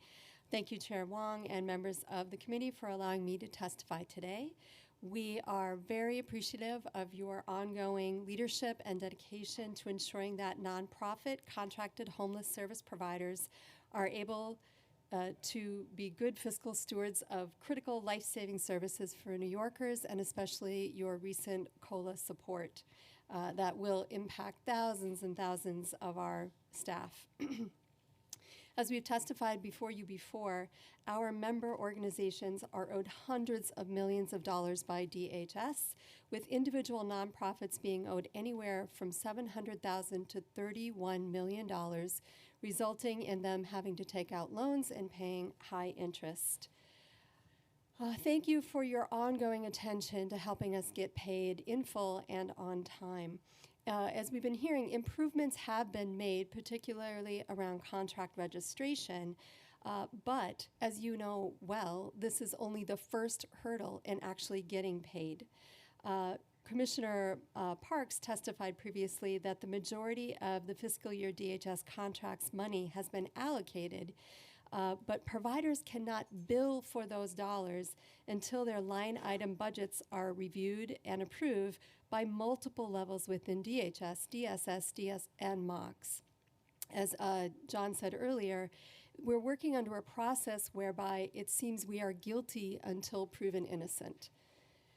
The critical to, what we would like to see is that DHS or other city agencies undergo a corrective action plan, just as we are often told to do. And such a plan would include concrete timelines, deadlines, and full transparency. And I'll finish up here, the fiscal year 25 COLA guidance has just come out from the agencies, which is good, but unfortunately means that we'll be starting this fiscal year yet again behind the 8 ball, having to submit amendments prior to being able to invoice. That goes through the long approval process. Same thing with the workforce enhancement monies. This information keeps coming down very late. As Director Flores said, they are committed to working with us to get these in their budgets, but this requires one-off attention. We're grateful for the one-off attention, but there are hundreds of nonprofits and MOX is short-staffed. So finally, we encourage you to really push that the city MOX get its full budget allocation for staff and OTPS. The city pays its other vendors, it pays its bills on time, but it's somehow not able to pay its nonprofits on time. We can no longer afford this to happen. We also, as an aside here, we did make comments on the specific bills, and again, appreciate your ongoing attention. Thank you.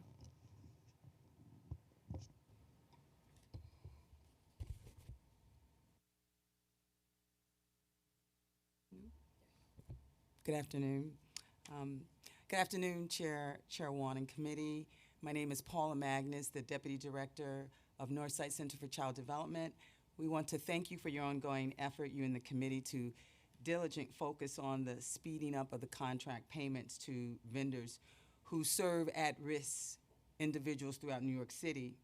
Northside is a 78-year-old behavioral health clinic and school serving 700 children a day in 3 boroughs. Northside has approximately $15 million in contract with 5 city agencies. And based on our experience, Northside strongly encourages the council to pass all the legislative being considered here today. We also want to make 2 suggestions to increase the speed of the payment to vendors and reduce the workload and Passport by city agency staff and vendors. Our first suggestion is that MOX improve Passport, which they've been doing quite a bit of work there, but so that doesn't block alerts that are augmented to provide information about what additional documents might need to be added or what steps need to be taken by vendors or the city to move contracts along. So remove that blockage there. Our second suggestion is that 15 corporate level documents listed in this written testimony should only be loaded to the vendor profile and passport one time so all other agencies can go and pull those documentations versus us going to all the different agencies. Vendors should not have to upload all these contracts over and over again.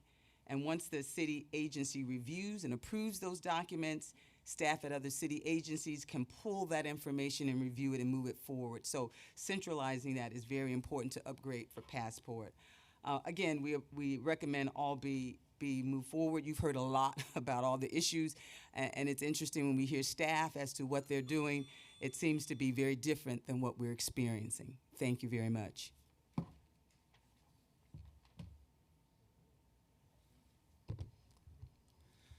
Good afternoon, Chair Wan and esteemed members of the committee. I am Marlon Williams, Vice President of Public Policy and Collaboration at Philanthropy New York. We strongly support the proposed reforms that accelerate nonprofit contract payments, making the contracting process more efficient and accountable. Above all, however, we support investments in the Mayor's Office of Contract Services' sustained capacity to implement the current reforms and policies that are already in place.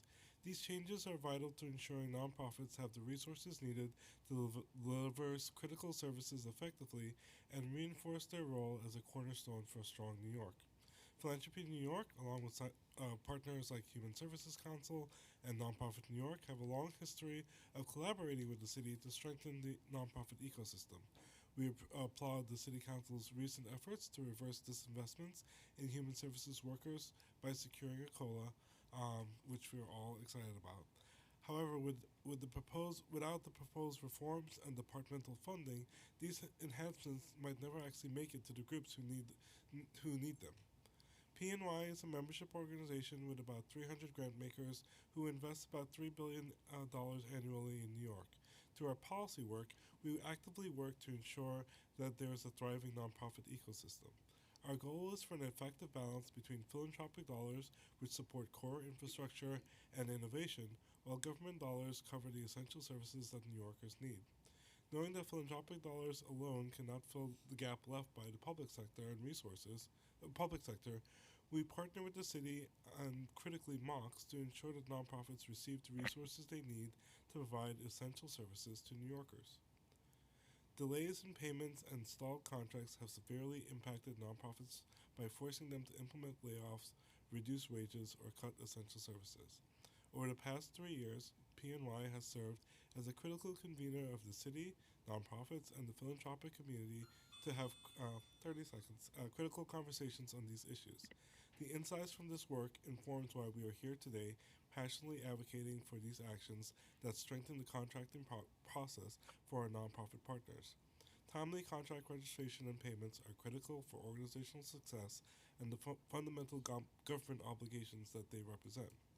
We urge the city to restore proposed cuts to MOX and prioritize policies that enhance the contracting process, ensuring that nonprofits are paid in full, on time, and create a more equitable and efficient system that serves New Yorkers. Thank you. Thank you so much. And then if you have your business card, I know I already have your phone number. If you could leave it, I'll make sure that you have my contact as well. Next, we have Shani Ades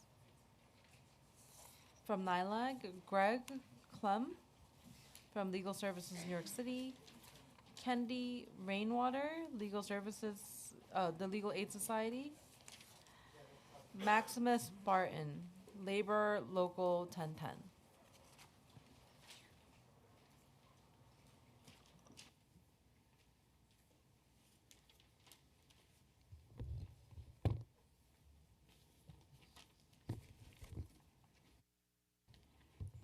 Good afternoon, I think, at this point. Thank you for having us. I'm Kendi Rainwater, the Deputy COO at the Legal Aid Society, and we are here providing joint testimony as legal service providers here in the city. Collectively, we provide constitutionally and statutorily mandated legal representation to hundreds and thousands of New Yorkers each year. We employ thousands of dedicated staff to defend people against incarceration, deportation, eviction, and family separation. We connect people to life-saving benefits, housing, food, job training, substance and mental health support, and educational opportunities. We truly are a lifeline for low-income New Yorkers. We are grateful to the Council for your ongoing commitment to our work, including efforts like the bills presented today to bring greater speed and transparency to the procurement process and payment process. As you know, the city's system of funding and contracting with nonprofits is broken, but we do believe it can be fixed. I'm going to speak specifically about the indirect cost rate intro 243. So this is to increase the de minimis indirect cost rate to 20%, which would be extraordinarily helpful. The indirect cost rate, known as ICR, provides critical funding to cover essential administrative costs that nonprofits need to keep operations running. Currently, nonprofits must go through an extensive application process every 3 years to secure an indirect cost rate above 10%. But even once approved, rates above 10% are then funded through an extremely complicated and unclear process that involves agencies and MOCs, often following different methodologies from agency to agency and from year to year, creating confusion about which costs should be covered by which party, and significantly impacts our ability to project and plan for how we'd use that funding. As a result, the amount of indirect funding a nonprofit received is often confirmed very late in the fiscal year, or even worse, months after the fiscal year ended. I'm almost finished. For example, several of us received confirmation of our FY23 indirect cost rate funding on critical contracts 6 months after the fiscal year ended, and we are still waiting for confirmed indirect cost rates for our current contracts in FY24. For anyone who's counting, there's 1 month left in this fiscal year. So increasing this to 20% would be extremely helpful, creating uniformity, but we also would advocate that we get a 50% of the ICR initiative on our base contracts as a part of the advance, instead of having to go through this process with MOCs. So we'll hand it over to the rest of the panelists. Thank you for having us.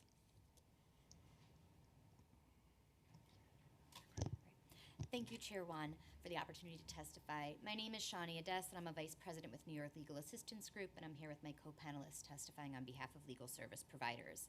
I'm going to be focusing my testimony on the significant challenges legal service providers face due to not being timely paid on our contracts. As you've heard, our ability to continue to operate and provide the high-quality advocacy for our clients, hire and retain staff, and respond to the ever-increasing need in the community is all threatened by late payments.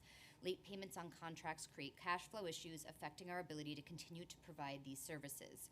Effectively, late payments cut our grants as we incur costs related to loans and banking fees.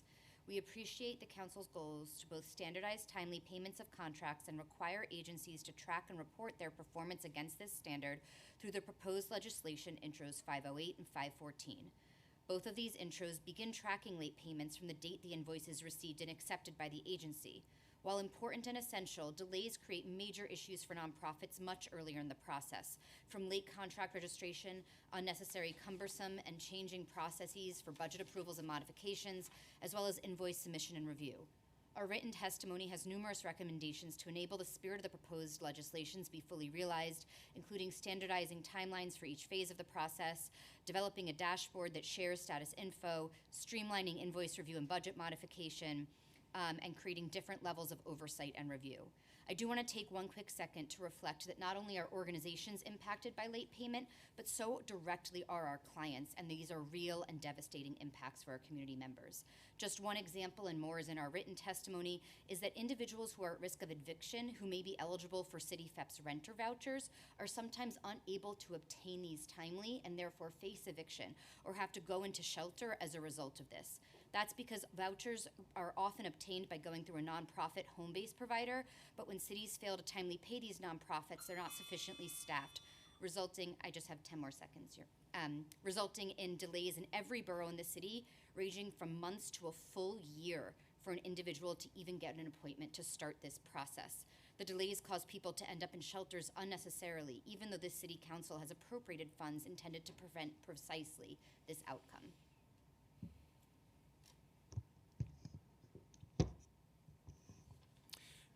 Good afternoon, Chair Wan and members of the committee. Thank you for this opportunity to testify. My name is Greg Clem. I am the Chief Financial Officer at Legal Services NYC, and I will be speaking specifically about bridge loans, as well as some of the other recommendations that we have in our written testimony. Regarding Intro 510, we are pleased that it would create a requirement for city agencies to issue bridge loans for contractors like ourselves. Bridge loans can be lifelines for our organizations to cover staff and other expenses that we incur to deliver critical legal services to New York residents. However, this legislation scope should not be limited to contracts less than $500,000. The need for bridge loans is even greater for larger contracts. The greater the size of the contracts, the more staff salaries and expenses we must cover while waiting for contracts to be registered and invoices processed. Accordingly, we ask that this proposed legislation be expanded beyond its current scope and be applied to all of the city's nonprofit service contracts. In addition to these recommendations, we also recommend the following. Increase the standard advance at the beginning of the fiscal year from 25% to 50% to address delays in the invoicing process.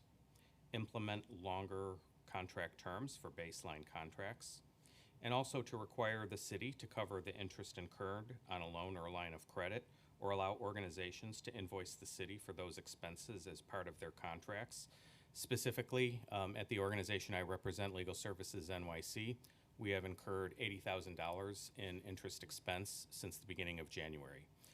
There are a number of other recommendations that we have as well, which we have included in our submitted written testimony. Thank you for the opportunity to testify.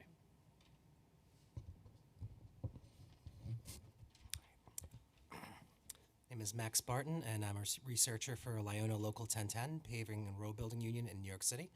Our members work together to build streets, bridges, and highways throughout the 5 boroughs of New York City.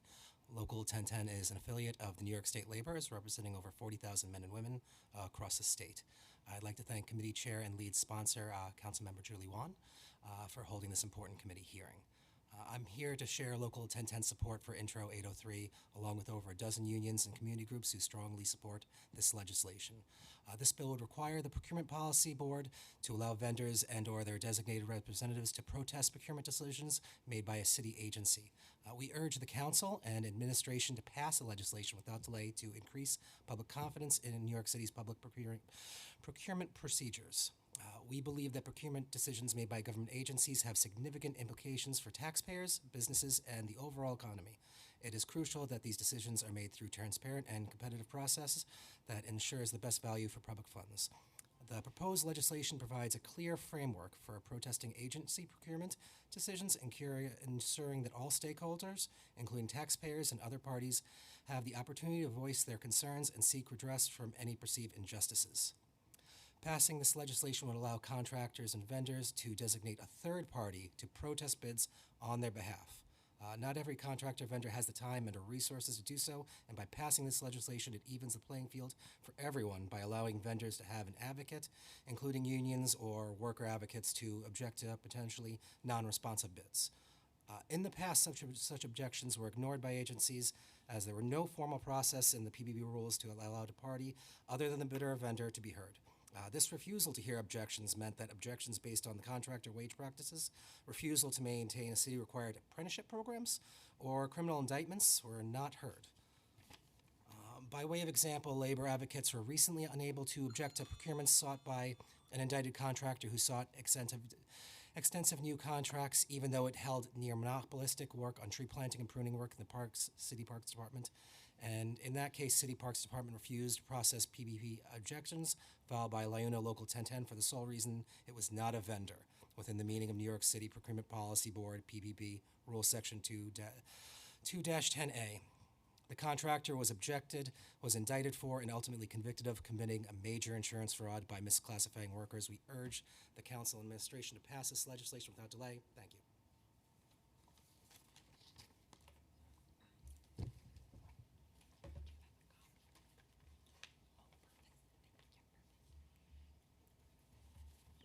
Thank you.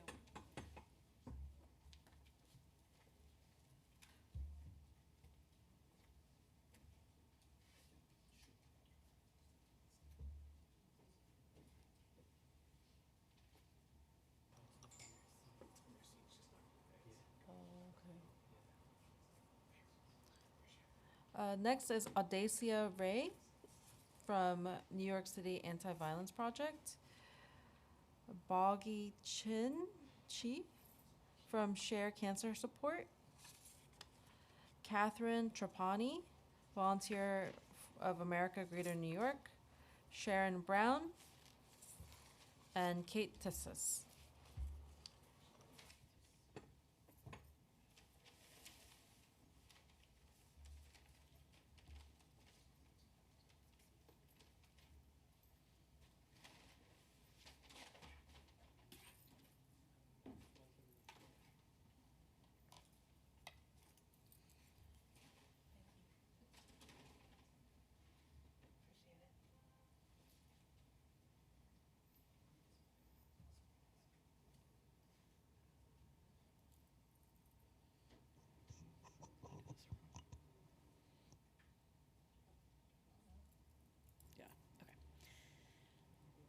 Good afternoon. My name is Audacia Ray. I take they, them pronouns, and I'm the Director of Community Organizing and Public Advocacy at the New York City Anti-Violence Project. In the written testimony, I have some longer stuff as well as a blog post that was published by Nonprofit Finance Fund yesterday that has some detailed recommendations around these issues. But I wanted to share some about what AVP has been facing through this contracts process. So we've been around 40 years, and we started providing services to LGBTQ people in the early 80s when the city was both unable and unwilling to support LGBT people who were survivors of violence. And that willingness has changed a lot. And now city funding makes up about 20% of our budget. In this past year, our budget for our city council funding was around $700,000 out of a total of $5 million budget. And this year, as we're looking at the next fiscal year, we're shrinking our budget to about $4 million because, not just because of city council funds, but because of a bunch of other issues around fundraising. And so I'll say that in a normal year, we can weather either contract delays or shortfalls in fundraising. That's private foundations and individual donors. And this year we're dealing with both, and that's made things really, really challenging. So this March we did a staff reduction. In April, partly due to the financial situation, our board of directors chose to fire our executive director. And since then, 6 more staff members have resigned and moved on from the organization due largely to insecurities about what is going to happen with our funding situation, when are we going to get paid, are we going to be able to provide the services that we promised to our community. So the written testimony has the exact dollar amounts of what we're still owed in contracting, but I just want to say that it's really putting AVP in peril. We're a small org compared to a lot of these other, especially housing services organizations, and to move from $5 million to $4 million and not know when we're going to get paid by the city puts us in peril, and it's something that we are thinking about and stressed about every single day.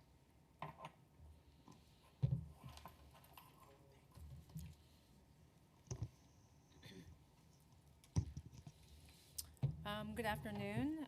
Thank you, Chair Wan and council members. My name is Bong Hee Chi. I'm with Share Cancer Support. I'm the Vice President of Development. I started in January. I kind of walked into a lively and unstable situation at Share. Part of that was caused because there's a lot of questions. Share is primarily supported through private funding. Government funding is an area that Share has been kind of working to grow. Just to back up a little though, we provide support services, education, and mentoring navigation for individuals with breast and gynecologic cancers, that's uterine, cervical, and ovarian. And we also have a large population of metastatic disease survivors that we support. In addition to taking care of cancer survivors and patients, we also conduct a great deal of outreach and education, particularly to communities of color, targeting Black, Latina, and Asian women, because these are the most underrepresented and overlooked populations when it comes to cancer education and treatment services. We provide a lot of education around signs and symptoms, diagnosis, and provide a directory for free mammogram services, which is essential to many of our women, especially young women who don't have access to insurance coverage for mammograms, even though the incidence of cancer is rapidly increasing among young women. And when it does hit young women, it progresses very rapidly to late-stage disease and death. The impact of the delays in getting our contract registered, which for a small organization like SHARE, which also has like a $5 million operating budget and government funding makes up about 10%, is basically loss of staff and just 30 more seconds, layoffs and delays in hiring or being able to conduct our business. And what that leads to is basically women who are not receiving the education in order to get timely mammograms, and that many times we're seeing an increase as like from what happened with COVID with women not accessing mammograms, is we're seeing a rise in number of women of color being diagnosed at late stage 4 breast cancer and gynecologic cancers. And so the impact of delays in getting our services out there is basically late stage disease progression and death. So thank you very much for considering all of these. We definitely want to support the all of these initiatives, but especially around the timeline and interest, which would really be supportive to small organizations like ours. Thank you so much. My name is Catherine Trapani. I am the Assistant Vice President of Public Policy at Volunteers of America, Greater New York. Very appreciative for you sticking with us through this long hearing. Sorry, I'm short. Thank you. In my written testimony, you will see a lot of detail. I sat with my finance team for over 2 hours getting their stories about the struggles that we have just doing routine business with the City of New York. You are always invited if you want to hear the details, but you have the distillation of that in our written testimony. The bottom line is that last year we spent around $700,000 on interest just on our city contract late payments alone, and the budget for this fiscal year, because we've been told not to expect much progress, frankly, in timely payment, that we are budgeting $1 million for FY25 just for interest. And so needless to say, we are eager to see a lot of efficiencies that were talked about at today's hearing. We have had a lot of issues with Passport, a lot of issues with adherence to cannot compete with that. With adherence to invoicing procedures at the city level, and payments are very, very often late. Just by way of example, the Department of Homeless Services typically has like 12 stages of review before they pay a single invoice to our providers. So it's really bad. I'd like to make a suggestion of a better way. If the City of New York would adopt the state's consolidated fiscal reporting model, this is a system whereby the state, once you enter into a contract with them for a service, they advance you 25%. You are allowed to draw down funds immediately as you need to in accordance with your budget. Then at the end of the quarter, you reconcile. If there's any discrepancies or clawbacks, there's an opportunity for ample review. And this process repeats on a quarterly basis. So you're getting 25% every single quarter, and you're not wondering whether or not you're going to be able to afford to operate your business. And so we're not saying no oversight. This is what the state of New York already does. And we think it would be much more efficient than the Byzantine rules that we have for invoicing now. And if you will indulge me, just on 514 with relation to the interest payments, certainly strongly support being able to bill for those, but we do want to echo something that Nora Moran said earlier in her testimony. Particularly as a shelter provider, I can't scale back services.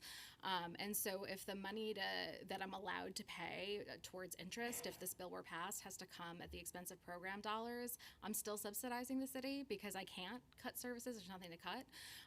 So the suggestion we would have to strengthen that bill would be to ensure that we don't have to borrow from program to pay what the city is forcing us to subsidize. Thank you very much for the opportunity. Hello, my name is Sharon Brown. Hi, Julie Wan, your contracts and committee council. How are you? Okay, I believe that the city should be prompt on their payments and things for contracts, and they should be paying for quality contracts. I think the problem that the city is not paying properly is because they're having so many problems from these agencies not doing what they're supposed to be doing. So I think they should stop contracts with anti-Semites, with the UNRWA, the LGBTQIA, and abortion. These things are seen as from a Judeo-Christian perspective, as amoral. And it seems that the government, New York City, has found a way to defund them by closure, by not paying these contracts. It's a simpler, easier way in order to go after all of these companies that are not fulfilling their obligations. For instance, the Department of Homeless Services, how long can you put people in shelters before you just say straight to housing? There's 100,000 apartments open. Let's go to the apartment, get the apartment, pay for it, put you in it. If you need to call us, we'll give you a number. They can get funded that way. If you keep people in a congregate setting, people don't want to continue these services over and over. They're not helping anyone, so they're having problems with people of good conscience paying these contracts. It's not just we're bumbling, we don't know how to pay our bills. The city knows how to pay their bills. They're quite up on finances. These places, not-for-profits or whatever they are not living up to what they're supposed to be doing. Not what they said they do, but what we need to be done. Yeah. Thank you so much, everybody. Sorry, Oh, one okay. more. Thank you, Chair Watton and other members of the committee for the opportunity to testify today. My name is Kate Tiskus. I work with Collective Public Affairs, and what I do is advocate for nonprofits, especially small nonprofits, that are wanting to participate in city funding and in the civic life of New York City generally. I'm here to testify in support of all of the measures that have been brought up today, and I want to especially note that I work with some of the initiatives like Trans Equity, like the Domestic Workers and Employers Empowerment Initiative, and one thing that's true is that those initiatives and New York City generally are stronger when we can work with hyper-local, teeny-tiny nonprofits that are targeted towards specific communities. For example, language access, or nonprofits that are focused on specific sectors of community that are hard to reach in other ways. And those kinds of nonprofits, which are by design almost all of the people who I work with, are often first-timers with the city. They have a really hard time accessing the funding. Their budgets are much, much smaller even than $5 million a year operating usually. And navigating through the paperwork is so scary that I often have a hard time keeping them in city programs just because they're sort of like, I don't think we can do this. And the amount of time they have to spend with me getting through the system of registrations is pretty difficult and prohibitive. So all of these attempts to sort of cut down the amount of time and the amount of red tape and to provide some kind of transparency and accountability into the procedure are very, very helpful, especially for the hyper-localized services that my clients work hard to provide. Thank you very much. Thank you so much. Next, we have our online testimonies.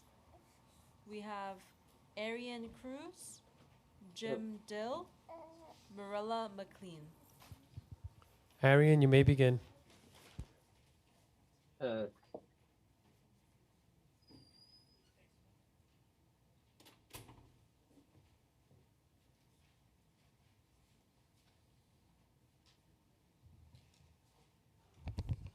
Arian, you may begin.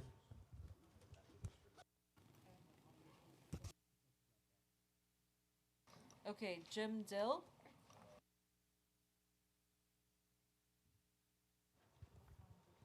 Hello, I'm Jim Dill, Executive Director of Housing and Services, Inc. We are permanent supportive housing serving 715 households in both congregate and scattered site settings in Manhattan and the Bronx. We are members of the Supportive Housing Network in New York and support all the network's advocacy points for this hearing. First, we express our thanks to the Council for supporting the proposed reallocation of NYC 1515 resources and for instituting a COLA over the next 3 years for the human services sector. For reasons that will be described in our written testimony, we support the following bills: 02, 43, 0508, 0510, 0514, 0801. Our annual budget is approximately 17 million. Currently, we are owed $1,250,000 in outstanding New York City contracts dating back from FY23 to FY18. In addition, due to the precipitous migration of contract billing from Accelerated Passport, we currently have approximately $675,000 in FY24 billings, net of contract advances, that we are unable to bill as our funding agencies struggle through the backlog of unprocessed bills. The total sum to us approximates 11% of our annual budget and places us in financial peril. MOX and our funding agencies are already desperately in need of more resources to work through contract backlogs, learn the new passport billing system, and to take on the additional but urgently needed transparency that the proposed legislation requires. We urge you to support more resources for MOX and our funding agencies and the proposed legislation. We thank you very much for your time today, and thank you so much again for the COLA.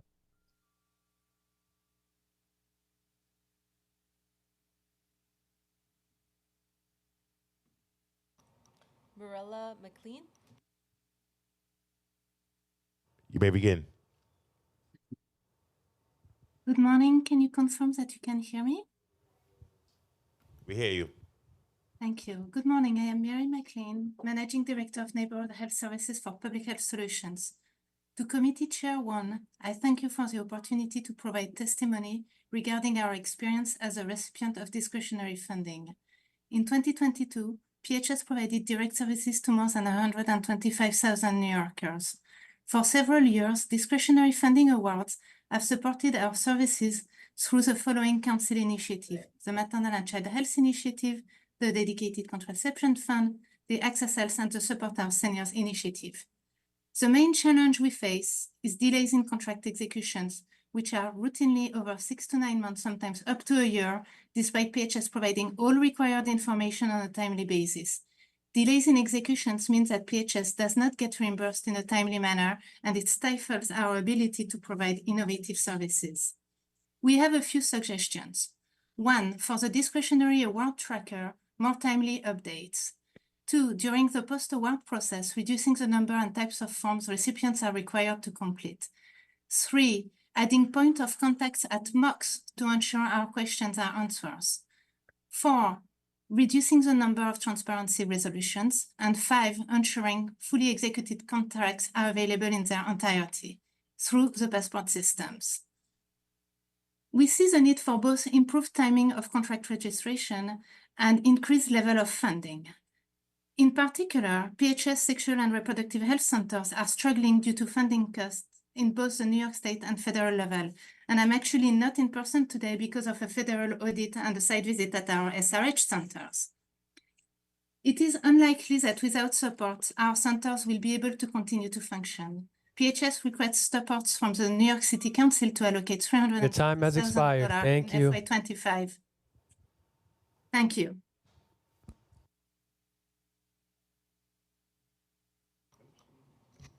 If there are no more testimonies, we are going to adjourn this Contracts Committee hearing. Thank you so much.